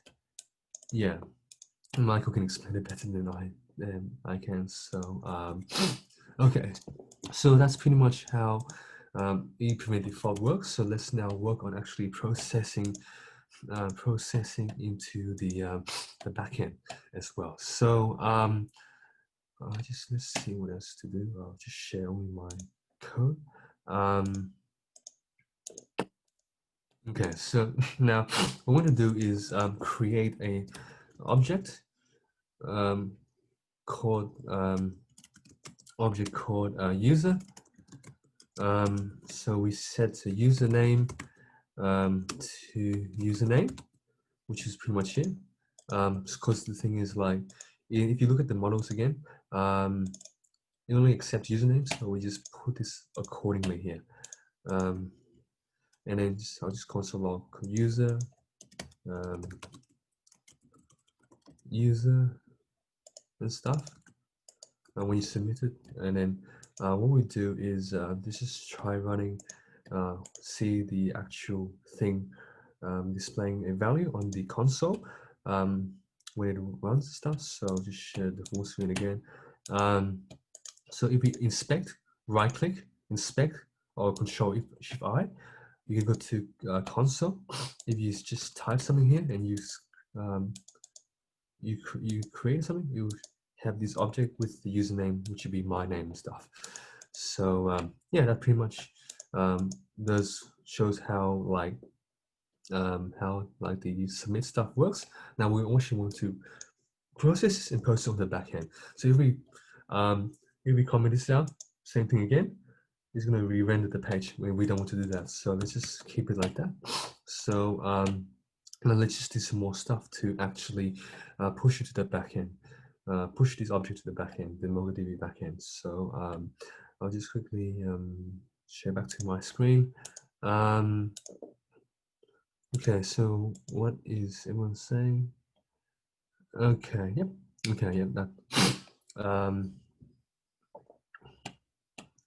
Okay, yeah. Like Michael said, this is using React. React is not vanilla JS, so vanilla JS will work differently. React has a different kind of JavaScript framework and library, so processing slightly different. So that's what we have to keep in consider, because we have to maintain the state as well. You can either use other aspects called Redux, but we can use React hooks, which is using useState and useEffect, which we'll cover later on, to be able to store state and stuff. So now let's just see whatever we have right now. Okay, so now we're gonna import Axios. Axios is what we've installed earlier. We're gonna import Axios from Axios here, and then we want to actually. So Axios pretty much allows us to do like HTTP requests, to do GET requests or POST requests, or the other requests we want to do. So we can do Axios here. We can post it. We remember how we have the what's it called, the routes for the user and stuff. We want to have the add or get or something like that. So we want to focus on adding. And since we're using in the server, we're using like to go back to server, we're using this port here, 5000, or in env, it also chooses 5000 as well. We're gonna just call localhost here. So for example, we just do HTTP local host. So it pretty much uses like Postman, but like in React, in the context of React. And we want to add this object here as an extra definition and stuff. And then you just do like a try and catch statement, like in try and catch in other languages and stuff. So just maybe print the data, print the response, the data of the response, and then if it's successful, if this is successful, right, we just this post request successful, then just print some stuff to show it has been successful, and we want to like relocate the we want to be able to relocate to the create contribution page. So this is what Windows.location does. It pretty much redirects after the command has been successfully made. This function has been called, it redirects to another page. I'll demonstrate in a bit. We can also do catch. If there's an error, I'll just call like an alert. We just probably have a pop-up alert like we did earlier and say like username already exists. It's gonna cause, you're gonna have an error and stuff, and your console log error. Console log is pretty much like print in JavaScript. And then after you post it, you want to reset whatever username we have in the input box to just blank. So I'll show you how it works. So now if we just open up the actual web itself, the browser itself. So so for example, if we say like let's just use something that hasn't been used yet. I'll just use yeah, I'll just use yeah. I'll just use a random name. So I'll just do Catherine with a K. I'll just add Catherine with a K into there. And then you pretty much redirects to the new page and stuff automatically. But if you create a user like Catherine again with a K, if you create user, it's gonna have a error because the things already exist. So we're gonna return this error, this post error. So it's gonna have this pop-up being loaded up and stuff. So yeah, so basically prevents like from creating things twice. So like if I say Michael, Michael name already exists as well. I'll like say Peter already exists. So yeah, so what we can do is now we can show like it actually being successfully being added to the database as well. So if we refresh the MongoDB file, if we see all the users, we can see Catherine with a K being added to the database now. So that's pretty awesome. So we have Catherine, we have myself, and we have Michael as well. So sure, let me just cancel this. So yes, so now that pretty much completes the create users page. So the adding the project contribution is pretty much similar. I'll just copy the paste the whole thing.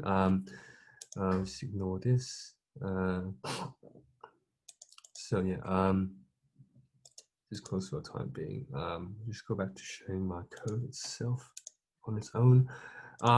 Okay, so now what we want to do is work on the create contribution page, or to add contribution and stuff. So what I want to do is just copy everything here and paste it here, but obviously change the name. Instead of create user, just create contribution, create contribution, and create contribution to make sure everything renders successfully.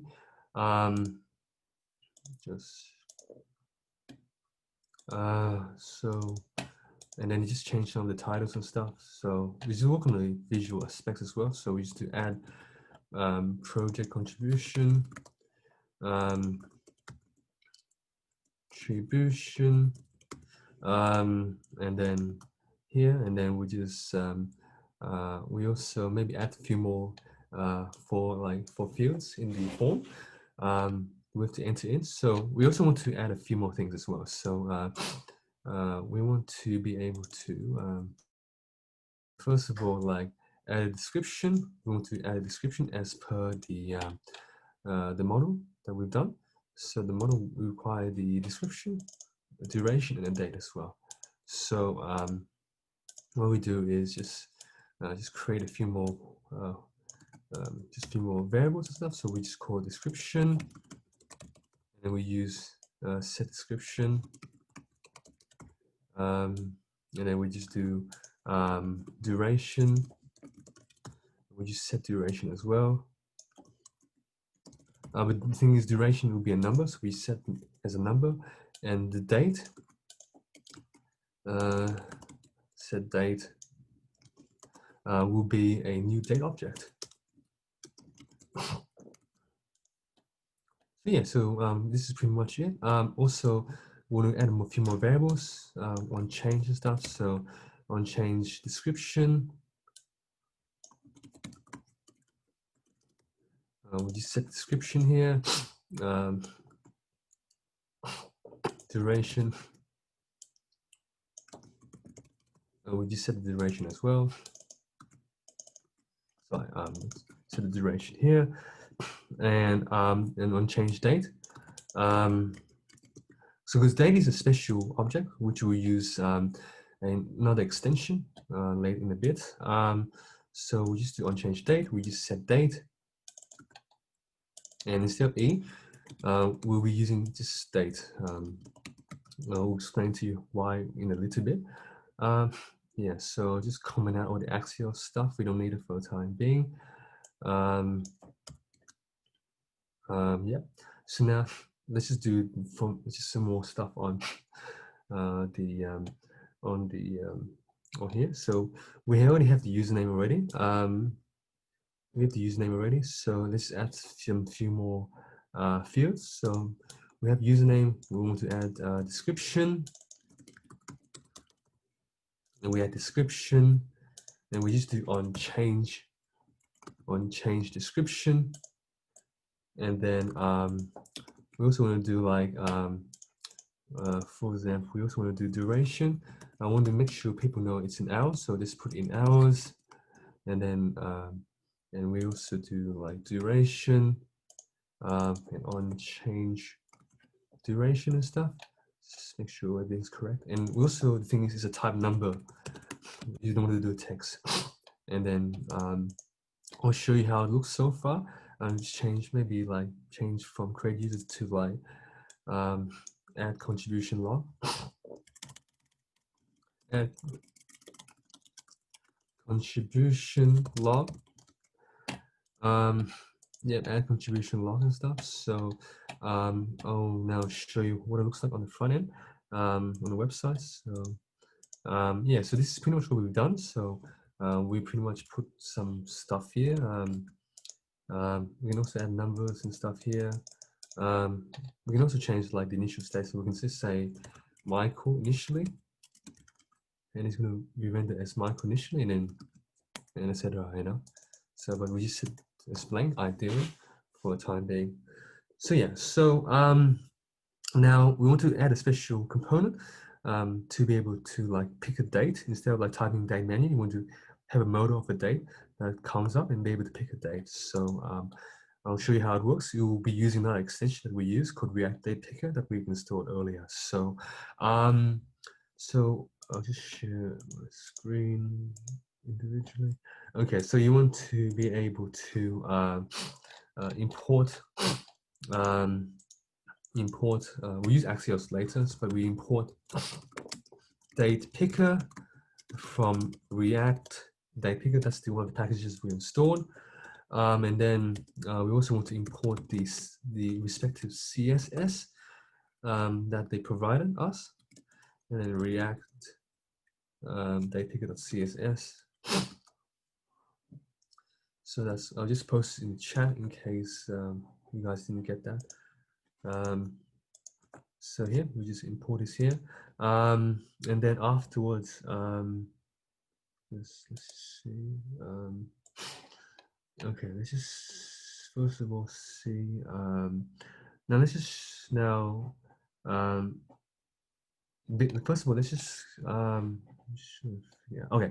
So what we want to do now is be able to, instead of like typing the individual users, you want to be able to sorry, just take 2 steps back. First of all, we just display the dates, and we also want to be able to choose existing users instead of like managing users to add to the contribution logs. So we just add an element to show the date. So so here, so instead of like having a form group and import and stuff, so you have to put this. Sorry, to put this below here.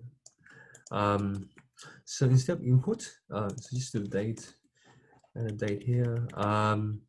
Instead of import, you use date picker, but you put in a div because otherwise it's going to be in the same line. It will not look ugly. It will look pretty ugly. So you want to put it on the next line. So that's where you put div using the date picker element and stuff. So you just some variables, some parameters that they provided. So you go to date and then on change. Whenever you change the date, use pretty much set on change date. So what it will do, and there's nothing in the body, so you just put this here. So so whenever you change a date, it's gonna like call this function, set the particular date here. So we'll show you how it works. So I'll just share everything here. So yes, now we add this element here now, so we can use this cool feature to choose whatever date we want, you know. So yeah, so now we want to actually process this once we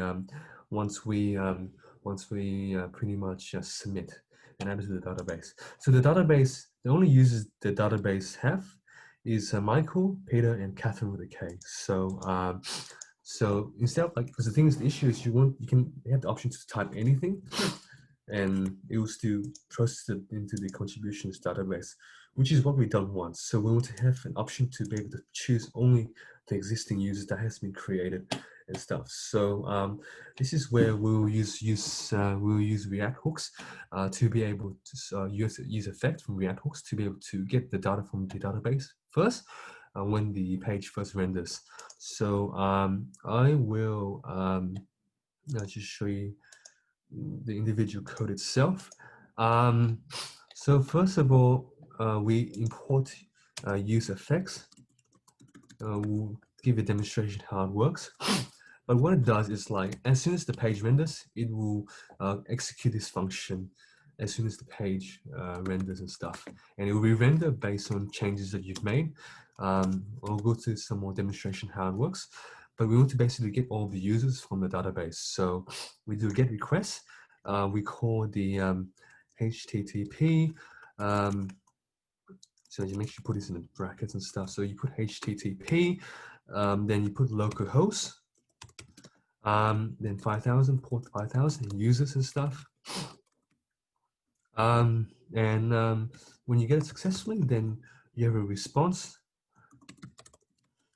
And then, yeah, I'll just print out the response for the time being. Well, okay, so console log, I just print out the response for the time being. So pretty much use effects is going to re-render every time things change. So I'm just going to show you the effects of that first. So I'm just going to show you the page right here.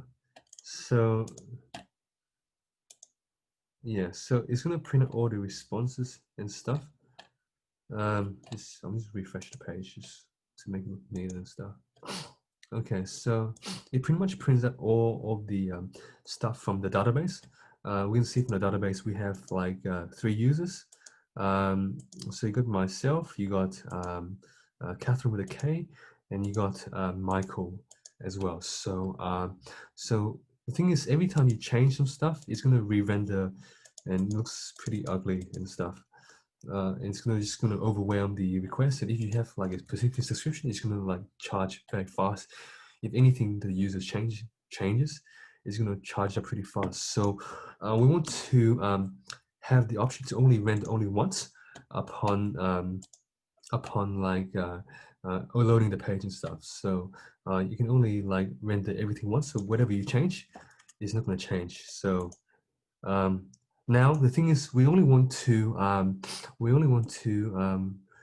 actually see the data. So let's just do response dot data. Let's just do response dot data. Response to data. So it only shows more relevant stuff. So that'll be very helpful. So now I'm also going to show you a few extra tricks. So maybe it's going to re-render only when certain things changes. So let's say if username changes, it's going to re-render every time username changes. So if you type some stuff here, it's not going to render this. It's not going to call this get request. But our duration, same thing as well. Nothing really happens if you do username. You change stuff for the username, things will change. And then we can make an option to have duration re-render this every time things change. So for example, here we add this here, but we don't want to do that. So we only want to render it once. So let's just keep it like that. But this is how pretty much use effect works.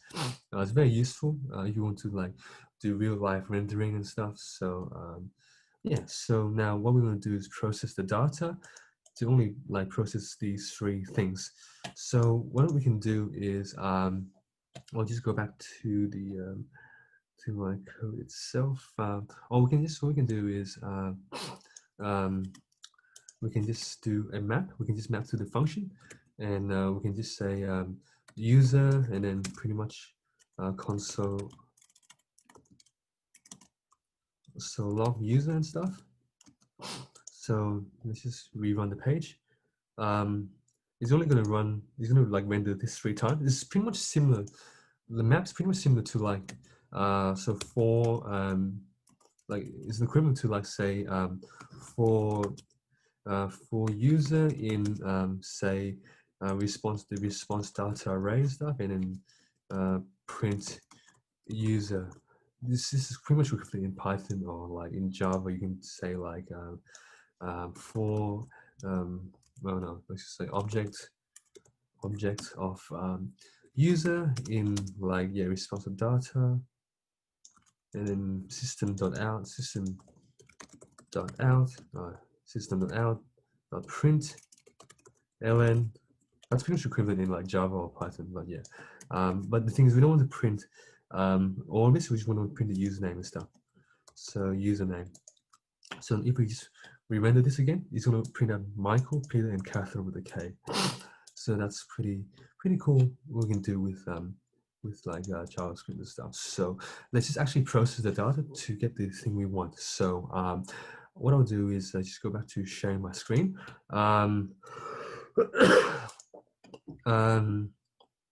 So what we do now is when we want to make sure, let's do a few things first. Just make sure like the response that pretty much everything that's returned has a array length, a list length of greater than 0. Then you want to be able to set, oh yeah, I have to set like a list of users and stuff that we want to put into the into this, the pop-up menu where you can like select individual users instead of like typing them individually. So we do use state. We just do use state, and we just have a list. We initialize an empty list, and then basically we'll map to all of this, and we map to all of this, and we just set users to response.data.map, and then we just call this arrow function here just to get only the username from the user instance, like user individual instance of that array that's being iterated over. And also you want to set the username, instead of setting the username to blank, we want to actually set a username to like the first instance of that array. So so in this case, it'll be the person with the who has created the first user, the person who has created the user first will create the first instance of stuff. And otherwise, some more good practice if there's an error and stuff, just do an error function and it just pretty much prints out the error. Console log error. And yeah, so now what we want to do is now just show the users that's pretty much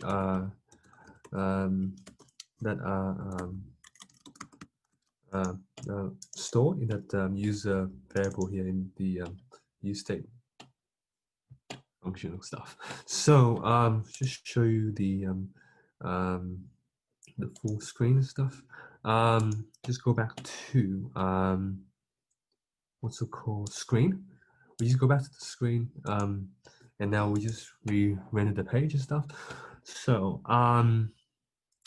so now, okay, it prints out something empty. It's just see what's the issue here.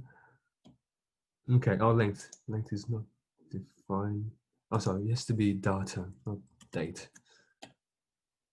Okay, so now we can have a list of 3 people now. So you can see Michael, Peter, and Catherine with a K. So you can see these 3 elements of this list, and we actually want to process this to be able to have a proper menu that sees all these 3 people and stuff. So what we do now is just go back to my screen. Just give me a sec. Okay, so now just process this to actually get the pop-up of all the users that we can choose from and stuff. So we'll basically go to what's it called? Yeah, go to username and stuff. So instead of putting input, we put select, right? So we put select, or just change it to select. We don't need that. So the thing is, like, there will actually be a what's it called, a body, something in the body as well. So what we do is we'll create user the map. We pretty much map to all the user array here. Just give me a second. User map, and then we put a function, and then we put a user here, and then we pretty much return like a JSX element, so option with the key equals to user and value equals to user as well. And yeah, and then we put like the user as well in the object, in the element as well. So now let's just see what it looks like. Yes, so I'm sharing my screen again. So sharing my screen. So make sure you guys see. Yep. Okay. So now it should pop up like here. You can see you can only pick like these 3 people that has had their users created and stuff. So maybe I can add a user called Kai, and then you'll go to this page and you can see Kai now as well. So now I'll show you now an alternate way of running this. So we can also do this using a just a arrow function as well. So here, so instead of like doing function, we can just do user and have an arrow function here, and it should work the same as well. It should work exactly the same as well. So that's pretty much. I like using arrow function. Just keep the arrow function the way it is, but maybe for you, yeah, for references, you can also see this as well. I'll just keep this uncommented so you guys can see. The code is in the repo for you guys to see later on and follow through later on as well. Okay, so now let's just process the Axios. Actually, post it to the backend as well. So what we'll do is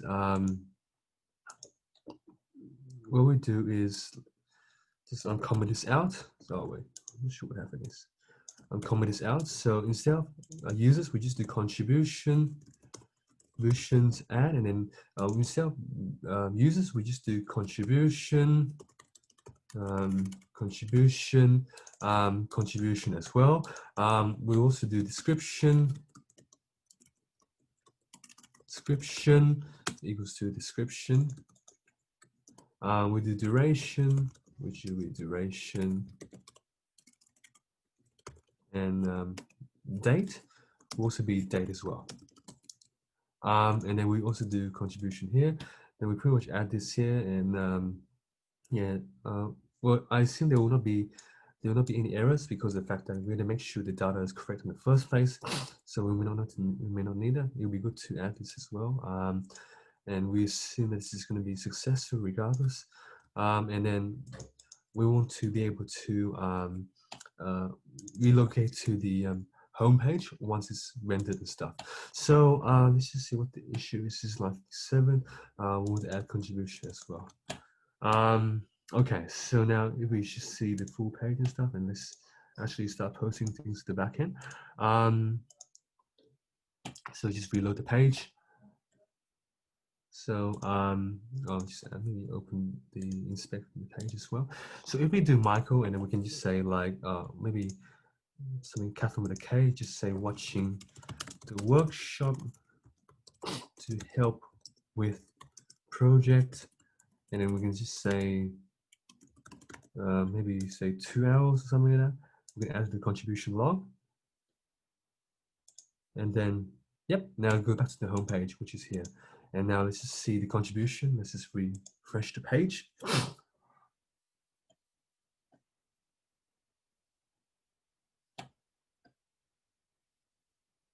Yep, and now it's there. So that pretty much completes this particular page. Now we're just on to last section. It should not be too long to complete. I know we're a bit over time, but we'll be wrapping up pretty soon, like within the next next however minutes. So just bear with me. Thank you all so much for staying this long. So just go back to the code. So just see if there's anything I missed from the code. The Axios should be fine. The submit button pretty much works, and the visual stuff pretty much works the way I want, so that's pretty good. All right, so now let's just have a page that pretty much renders like everything that we've like posted on the database to a dashboard, to a table or a dashboard or something like that. So we want to work on create contribution list. So now this is we'll be using a table, a bootstrap table and stuff. So I'll just show you the bootstrap table, how it looks and stuff, and we'll be using some similar formatting. So if you just go to a bootstrap table here, so so we go to table, you can see like as a head, tr, and then we have the header thing, and we have the body as well. We have some stuff embedded in the body. We're just gonna put this. We may separate things into separate components to make it more readable and make the JSX return thing much smaller. So let's just do that right now. So we're just gonna have a table to process all this and display everything into a list. So yeah, just close this right now. So we have contribution, create contribution. Sorry, this is hiding the way. Add project contribution, create new user, yeah, maybe I'll just say create new user on the navbar just to show consistency and stuff. So create new user. Okay, so now let's just go to the actual code itself. Okay, so just to quickly wrap things up, we have just, first of all, just do the header thing again. Put everything in a div. You put h3, and then you put like a just a logged project contribution. And then you just do a table, and then yeah, and then put a class name called table, as you can see in the bootstrap stuff. And then you can also do a header, and then class name. So I like using I want the dark color. I like using th light. Here. Oh wait, just make sure you close the brackets and have this corresponding elements, and then just here and just have like the pretty much the heading of each column in the table. So just have this th stuff and just the username, description,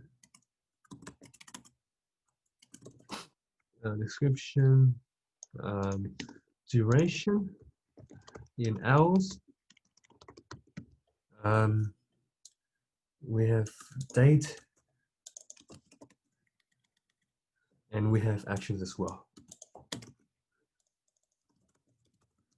And then we also have a body in there as well. So t-body, but we'll add this later because there's gonna be a list of stuff that we want to add, like from the list of contributions. So we'll render that later on, but let's just see how it looks so far. So I'll just quickly show you this, how it looks. So just need to share the screen. And this is pretty much how it looks so far. So we'll add like a list of contributions we made. So we'll go through this list and we'll add these things to the list and to add things to the table and just have like different rows in the table as well. So we'll add it as well. So we'll code that right now. So first of all, just going back to the code. What's it called? Okay, so we'll add a contribution under this thing here. We'll just first of all just get the contributions array. We'll get this from the MongoDB database, the whole like list of contributions that the users have made. Set contributions here, then you just use state, and then you pretty much add this here, and then you do a use state and use effects again. Yeah, you use state and use effects again. Use state and use effect from React, and then we'll be able to what's it called, to just render this from the database. So we do like another like Axios command to get a request. Oh, what the hell? Wait, sorry. We have to install Axios, import Axios as well. So import Axios from Axios, and then now just get an Axios to get the get request, and then just get it from this backend from this server, because the thing is the server is running right now. So the server is running right now. So so if the server doesn't work, if the server is not running, the Node.js server is not running, then you can't do the front end. The front end can't do the access request to the backend. So now you can do like a localhost 5,000, localhost 5,000, and you do contributions. Make sure you include the S at the very end, and then you just do the same thing here. Then you get a response, and then yeah, just say like you pretty much use that response and stuff to set contributions into the response and stuff. I'll make sure, make sure the arrow notation is satisfied. Yeah, close this bracket here, and then you just catch the error as usual. So you just catch error here, and then just console log error as usual. And then make sure you like run this, like render this only once instead of multiple times when things change, because you always keep changing. So so yes, so oh, so I have to delete this as well. Okay, so now let's just see what actually runs. I'll just print out what is actually print, like console log contributions. Okay, so here, so let's just try running this right now. So go back to the screen. So let's just see what actually is returned when we render that. So we're going to have an object. We have an object on line 18. that is being printed out. So let's go to elements, and now we see all the data that we have here of the particular contributions that we have made. So we have first element here. So from the first document, which is Michael, and then the next one is Catherine with a K. So continuing on with that, just quickly change this. Let's actually process data and process these data and actually display this in a table and stuff. So let's go back to project contribution list.js. Okay, so now what we do now is just create like a constant and stuff. It's called contribution list, which will be an element. Will be a void. There will be no parameters and stuff. And then you return pretty much. You'll map to this array here, contributions.map, and then we'll get like the current contribution that is being iterated over. Current contribution, and then we what we'll do is process this accordingly, and then we'll create an element called contribution, which I will define above, and then we'll have the following props that we want. So we'll have contribution, the argument. So we have the props where we have the following parameters to put in. So we have the current contribution and stuff. And then we have the key as well. So equals to current contribution. So we'll just also pass in the ID as well, which will be helpful later on. And we have the closing element. What else are we missing? Oh, sorry. Make sure, like when you return an element, a JSX element and stuff, make sure you put it in the parentheses, not in the brackets and stuff. And then make sure you have the matching brackets and stuff. So contributions not defined, that's fine. We'll have to define this above. So so we put this above here. So it's good to have like new elements, other elements outside the main function stuff here. So this is declared. So we have the props. We have the following props here. So props is like all of the parameters here and stuff, you know. Oh yeah, we also want to return this list. So that'll be done later on stuff. So we want to be able to just return, just have these elements and stuff here. Make sure you put this in like a parentheses, not in a bracket here. And then, yeah, just do the rest of the table and stuff, process the data. So you do TD, and then the thing is we have the contribution here. So we put this as a parameter. This will be our props. Props is up here, and then we'll call props dot. Well, by the way, we have to remember like embed like do like a curly braces to embed like JavaScript variables in like elements and stuff. So we call the props here. We do props, then you do dot contribution stuff because you want to get the contribution that is being mapped through the array. So you get contributions, and if you can remember from what was in the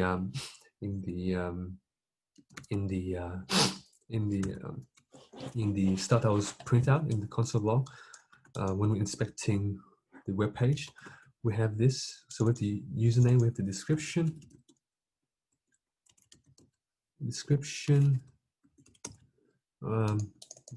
here, and we have the duration, and we have the date as well. And then yeah, so now let's see what it looks like right now. So I'll just share my screen once more. Let's just see why it's not running on my end yet. I'll just fix this before I show you guys. Okay, so just gonna try and debug this. Just bear with me for a second. Contribution. We have this. Okay, so we haven't called this yet, so we have to call this in the body here. Remember to put this in like between the body.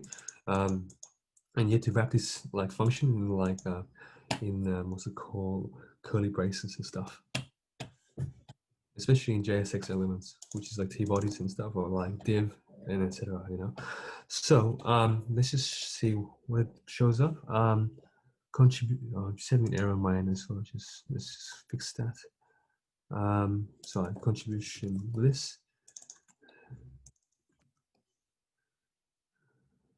Let's change it to contribution list. Let me fix the error on my end before I contribution.maps. Okay. No, you have to put a single map. What's the issue here? Just showing the issue. Contributions.maps. Okay. Having this error here, so I'm just going to quickly debug this. Just bear with me for a second. If you're following along as well, you probably have an error on your end as well. So let's just see how we can fix that.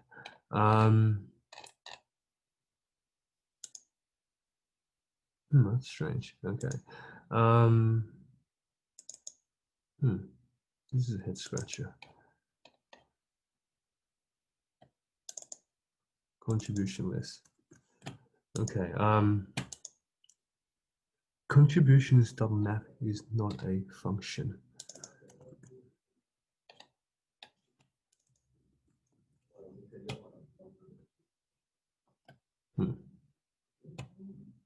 If you guys have any idea, please post in the chat how to fix this error. If you guys are following along, I'll be doing some debugging from my end as well. Okay, so we have this declared here. We're also trying to map this as well.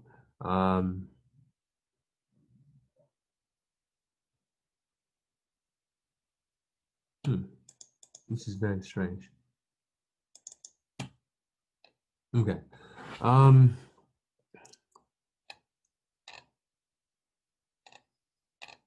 Let's see if we're missing anything though. Maybe I just delete some stuff. Okay, so the issue is going to be in the T-body section.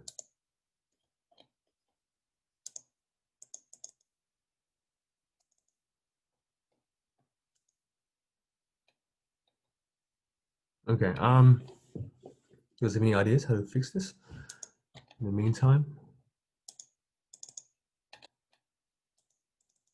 so we definitely caught contribution here. So we have the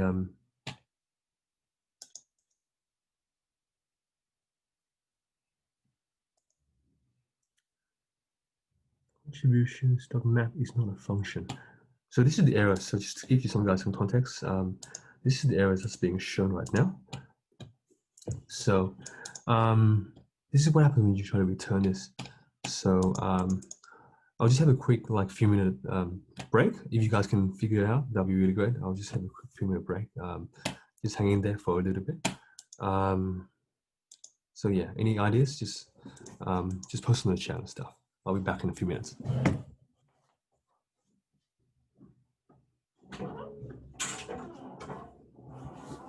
Okay, anyone, any ideas? Okay, so let's post in the chat. Okay,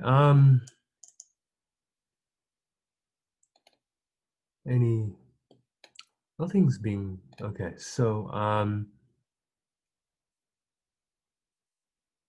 okay, should be some special function issue or something like that. All right, what I'll do is I'll just copy the working code and stuff, and I'll post it to you guys in the chat. See if you can copy along, and see how it goes. So yes, thank you for being patient. What's the issue here? Any comments in the chat? Okay, you have some more questions being asked. That's fine. Okay, so just quickly have a quick run through of the code. If you have any questions, just please chat away in the chat for the time being. Okay, so yeah, just put this here. Props, username, description. Okay, contribution, use effects. Use effects is working.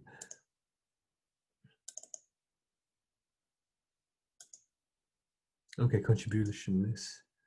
I'll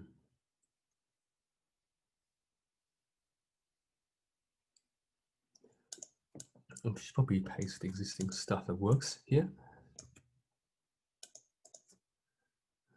Just delete this here and see if it renders. No, okay. It's probably the way it's been spelled. Just bear with the slight bug. I did not anticipate this to happen.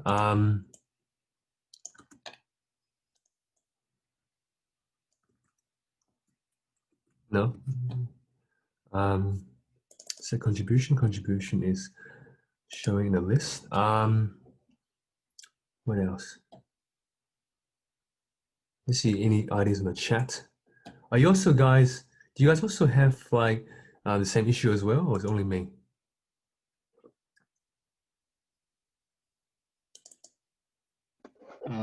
Peter, can we just see the screen again? Oh yeah, sure. I'll What's the error on the? Yeah, let's just open up the mic and just share this together. Okay, so this is the issue we're having here.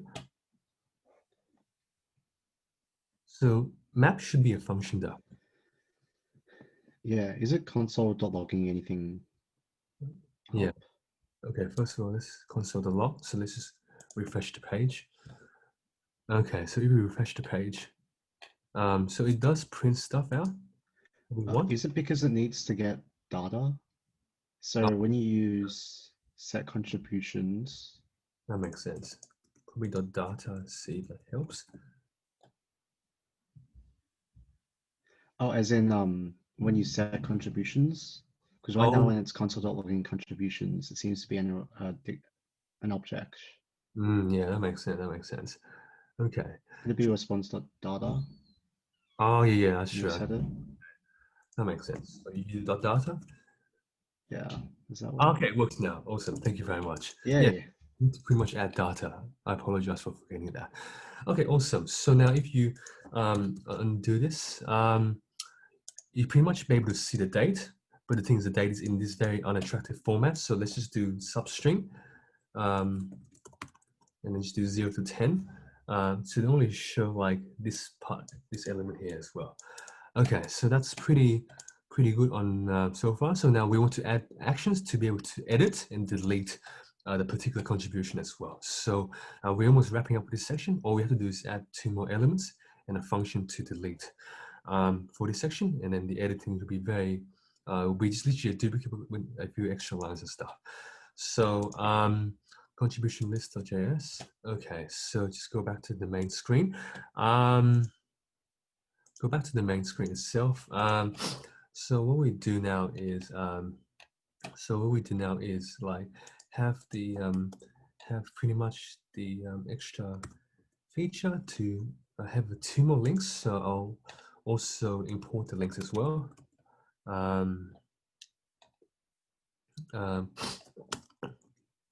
Link. So from React Router DOM.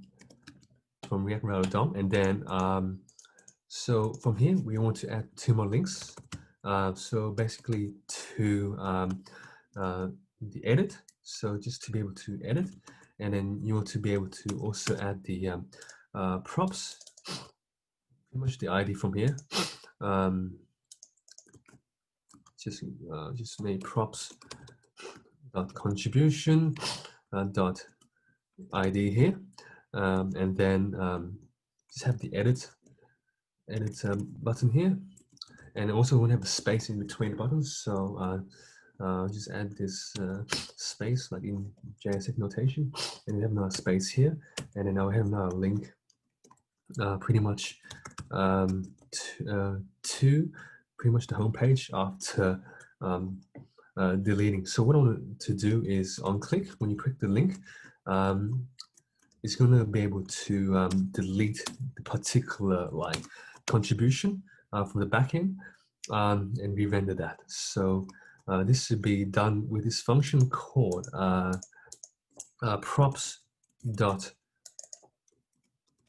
props.delete contribution. So I'll just make it contribution.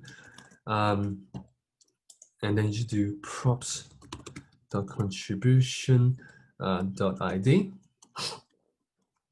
stuff. The thing is, it hasn't been declared. Oh wait, let's just see what the issue is.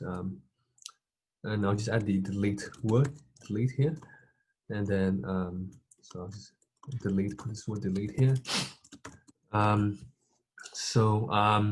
The thing is, okay, so this hasn't been defined yet. So when I press delete, it's going to crash. So let's just, the props doesn't exist. So let's add delete contribution, the props here. So it's going to call delete contribution, and then I'll create a new function that pretty much does delete contribution and stuff. So const delete contribution will be the ID that it was given. Now pretty much, yeah, we'll enter the ID and stuff, and then we'll basically do axios.delete. We'll do delete request, then we call the HTTP. Yeah, so we just get this here, get this, copy and paste this here, and then you just add the ID as well, and then do the same thing. Then I'll just do console log response.data and catch the error. So response.data, and then catch the error as well. And yeah, and then after that, you want to be able to, in the contribution list, just basically filter out everything that is not the ID. So how you do that is go to the contribution array and stuff, and just filter out anything that is not. I'll just use our function here, and we just do deal.id, and anything that's not equals to ID that was provided. Yeah.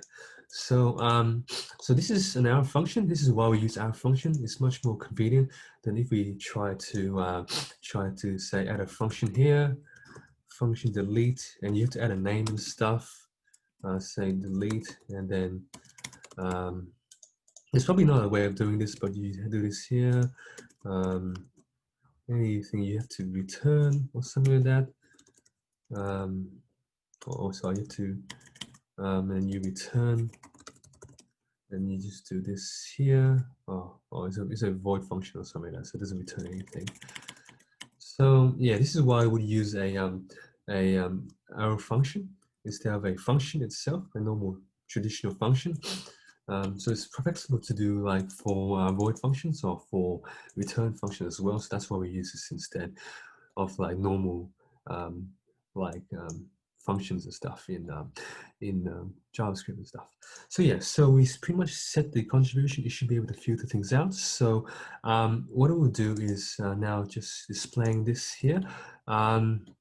If I show you the screen, you should be able to delete. So let's just add another contribution stuff. So just add myself and just wrapping up MERN workshop.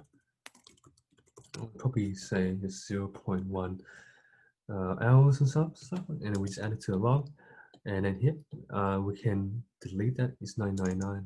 Put some random date there, that's fine. So I just delete this. If I delete this and refresh, it should remain gone. So the things I forgot to show you that stuff. So I just say wrapping up, and I just say 0.1, add the contribution and stuff. Now you can see, for some reason, yeah, it's the date pickers sometimes tend to be glitchy, so we may have to work outside this workshop to address that. But now,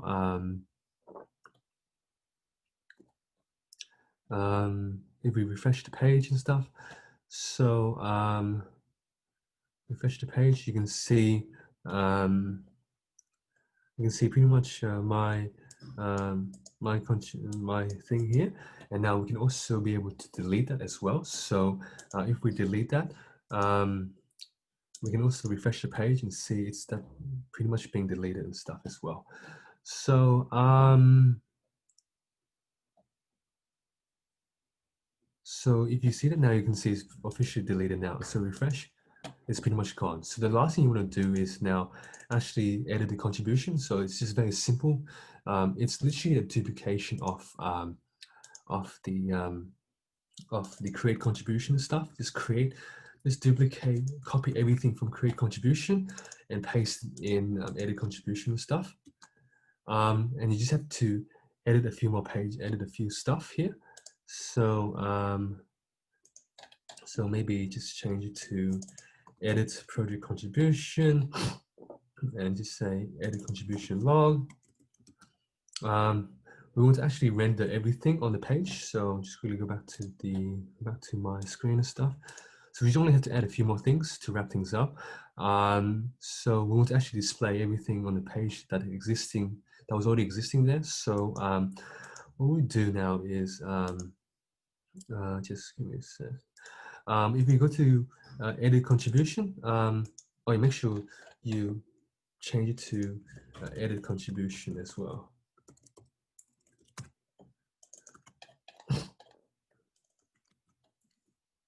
Edit contribution as well. And then make sure you first of all include props because you want to get the param ID and stuff.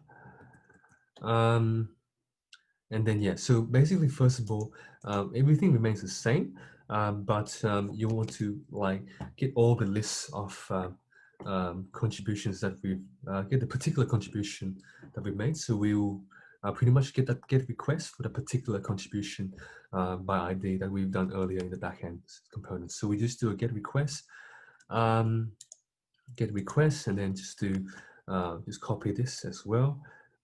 Copy this, and then just contributions, and then you just do plus props match params.id, and then you would get a response here. So get a response, and then just first of all console log the response just to see what it prints out, and then you want to set everything to the existing stuff.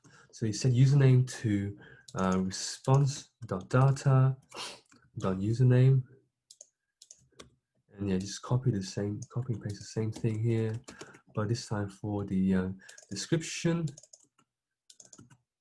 for the duration, and for the date as well. And then if it like has any errors, so it will catch. Then it will just make sure this is correct. Just do .catch here.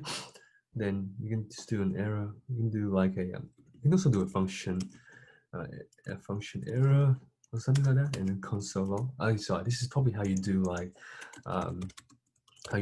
an arrow notation, a alternative for arrow notation. This is what I said earlier. Yeah, or you also want the same if you do this here. So yeah, I'll just add this here as the default, but you can also do function and just add this here. Yeah, you probably can do that as well. It's just different notation, but it does the same thing. Okay, so you add this here. So what it will do is, and also you want to delete this because you don't want to get the first element anymore. Like the earliest instance of the username that was created on the database. You want to get whatever is in that particular ID and stuff. So if we first of all re-render the page, I'll show you that this time. Oh wait, just also he's having some issues with the time value. Okay, that's strange. I'll just also like in case I just do like new date, in case it messes up and stuff. That's strange. The invalid time value. Okay. That's strange. It's an error on my end. Just maybe do this here. Probably some issue how we process the data. So maybe ignore this for the time being. But just quickly go through to show you what pretty much is displayed. So we go back to just share the screen again. So here, so yeah, pretty much now it's displaying however we want. So now if we go to edit, we can see Michael, we can see stuff here now. So yeah, there's some issues with the data stuff. So from the MongoDB and the way it's being processed. So so this is the issue we're having here. Just refresh the page. Because the way that the data was formatted or something was a bit off. So maybe we'll just ignore this for the time being. So just ignore that. Just maybe set this to the original value here. Just continuing on with this, just wrapping up, we want to be able to like edit and just be able to post it and change it and have whatever we want to that. So if we just do edit contribution again, just to wrap things up. Yes, so we want to add this, they have this error here on this warning. So to make them happy, remember we talked about the what's it called, dependencies, right? So if things change, you will re-render. You'll pretty much ask you to re-render as soon as the IDE changes stuff, which should be the ideal. And then we want to add this to the new page and stuff. So we just add and change the new button here. And we also change the title. Now we want to just do a simple Axios request. So instead of like we just change this around. So instead of like adding, we're just updating, and we update by a particular ID. So we do props.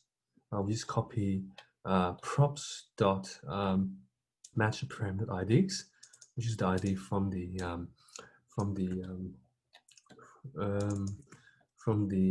URL and stuff. And with that, I believe that should work. So now let's just try to change the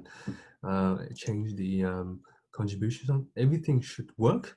Update except the date. So the date, there's some glitch with the date with the element and the React date picker. So this is something we can debug some other time. But just showing and sharing the full product. We pretty much have the option now. So for example, if we do Michael or Catherine with a K, we can just say, we can change it to say almost to 3 hours, something like that. We can edit the contribution log, and now it should show 3 hours. And if we just say Catherine, let's change it to say myself. We can change it to myself, and now you can see it's pretty much changed now. And I'll just say, I'll just change it to wrapping up the workshop.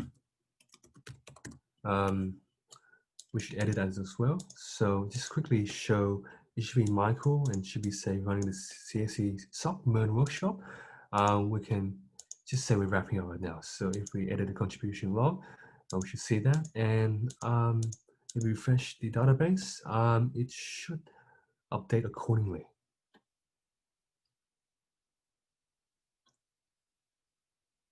And okay, now we see, now we see it's wrapping up the workshop now. Yeah, so we're wrapping up the workshop down here.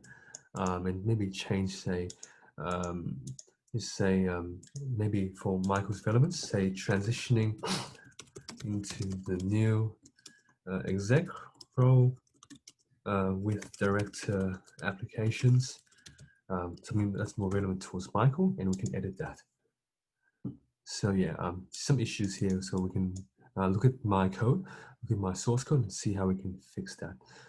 But yeah, so this pretty much shows the update onto the backend database as well. So if we reload the page, it should, yeah, it pretty much updates already. So that's pretty much the application we've done. So that pretty much wraps everything up. So this is what we've done. Yeah. The backend and the front end as well, and the database. So yeah, that pretty much wraps it up. Thank you so much. Great job, Peter. Thanks for running this workshop, and thanks everyone for attending.